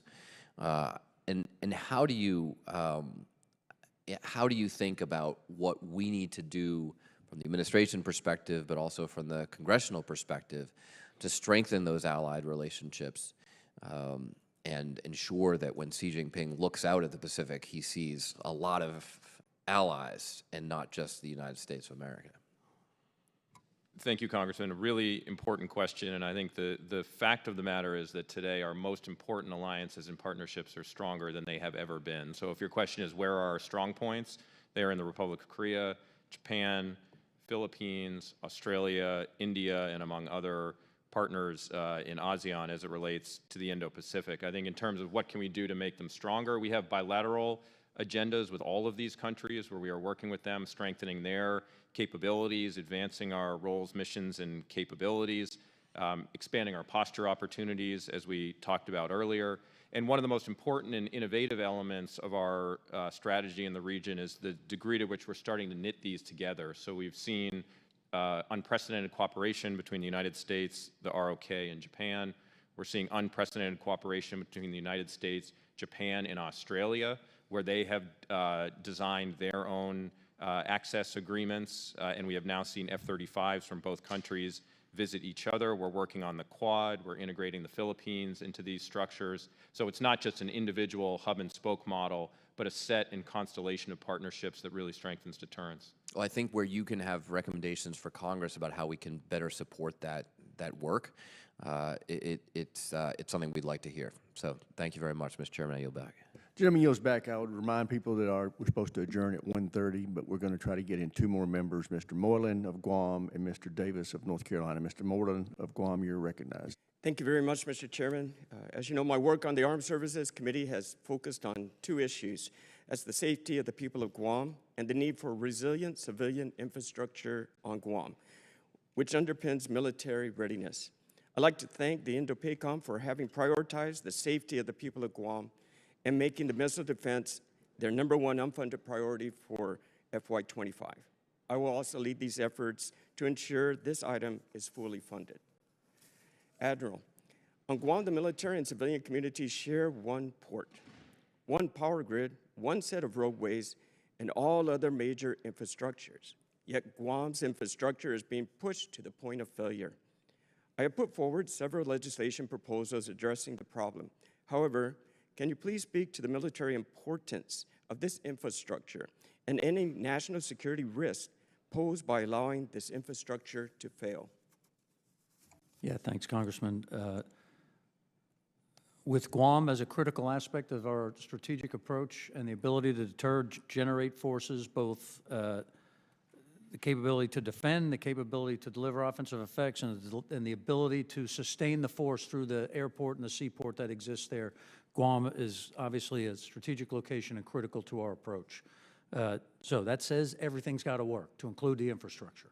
It's got to be flexible, it's got to be redundant, and we can't have breaks. I talked about the numbers of $7.2 billion on the Air Force side, 22.4, I think, for the Navy side. We have to be able to get this in a place where we do have sustained, consistent, flexible, and redundant power, water, and all of the capabilities needed to generate the force. Thank you. Next question, Admiral, is 40% of our cargo moving through the Port of Guam is military cargo. The military is the largest consumer of electrical power on Guam. Yet the load shedding occurs, the Department of Defense is not affected, and the military is the only organization exempt in Guam's local law from weight restrictions for vehicles on public roads. The people of Guam have come to a consensus that the federal government must contribute to the reconstruction of our infrastructure. I have responded to this consensus by proposing legislation such as Typhoon Mawar Reconstruction Act, which will allow FEMA to carry out necessary construction efforts. Would expanded federal involvement in Guam's infrastructure make your mission easier?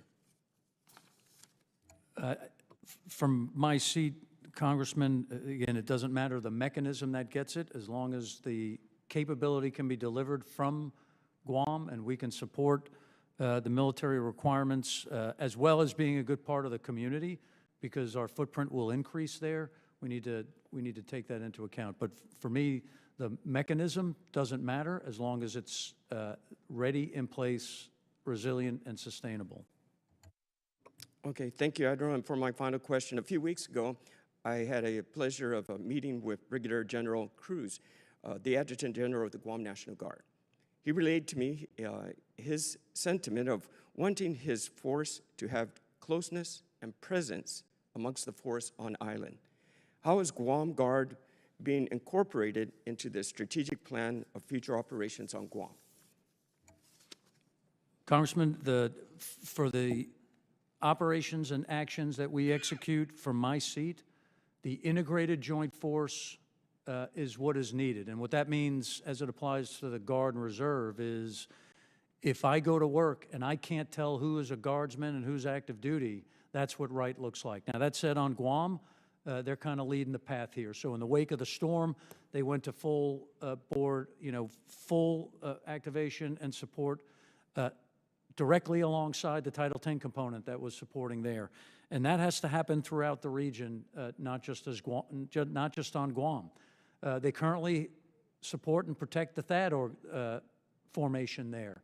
So I think it's probably a pretty good example of what right looks like for a total integrated force. Thank you, Admiral. I just wanted to say I appreciate your service. You've been a good friend to the people of Guam, and you'll be missed. But I'm sure you're the next recovery. And with that, Mr. Chairman, I yield back. Gentleman yields back. Chair, and I recognize the gentleman from North Carolina, Mr. Davis. Thank you so much, Mr. Chair, and to the witnesses for being here today. Since Russia's unprovoked invasion of Ukraine, we've seen President Putin and Xi develop an increasingly intimate relationship. Mr. Ratner and General LaCamera, just last week, Russia, China, Iran completed the at-sea phase of the Sea Security Belt 2024 exercise near the Gulf of Oman. What can we learn from the exercise about the growing Russia-China relationship?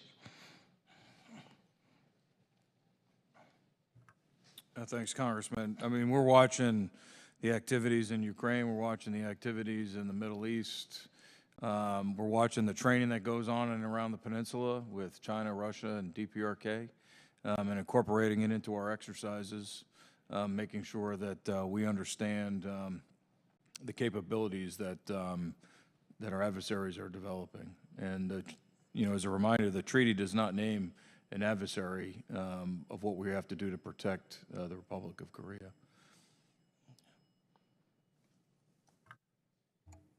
Yeah, Congressman, I'm concerned about the increasing relationship between the PRC and Russia. Again, I've articulated that the world is more global, it's more integrated, it's more connected, and the two authoritarian powers that are focused on delivering the same strategic objectives is concerning. I continue to articulate that any win for Russia as it applies to the Ukraine is a win for China, and that's not in our best interests. So the continued support to Ukraine is critical. Again, that's also in the supplemental, but the critical capabilities that you've identified to go to Indo-PACOM are also critical. So I thank the Congress for the support, and hopefully we can get that passed very soon. Okay. I want to thank you for response. In respect of time, Mr. Chair, we'll submit any additional questions. Thank you so much. I yield back. Gentleman yields back. Chair now recognizes the gentleman, Mr. Garamendi, for a brief acknowledgement. Thank you very much, Mr. Chairman. Gentlemen, thank you for your testimony today, your patience to work through all of this. I want to specifically address Admiral Aquilino. I want to thank you for your extraordinary leadership. You're strong, intelligent, thoughtful, always informed, and I must say, successful leadership. It is quite remarkable what you were able to accomplish in your tenure as the Indo-PACOM commander. You have focused the Department of Defense and the Congress on the most difficult of all of the regions in this world, and I thank you. I thank you for the personal relationship we've been able to build and for what you have done for this nation. And with that, Mr. Chairman, I yield back. Well said, and I completely concur. Thank all of you for your presence and your service to our nation. With that, we are adjourned.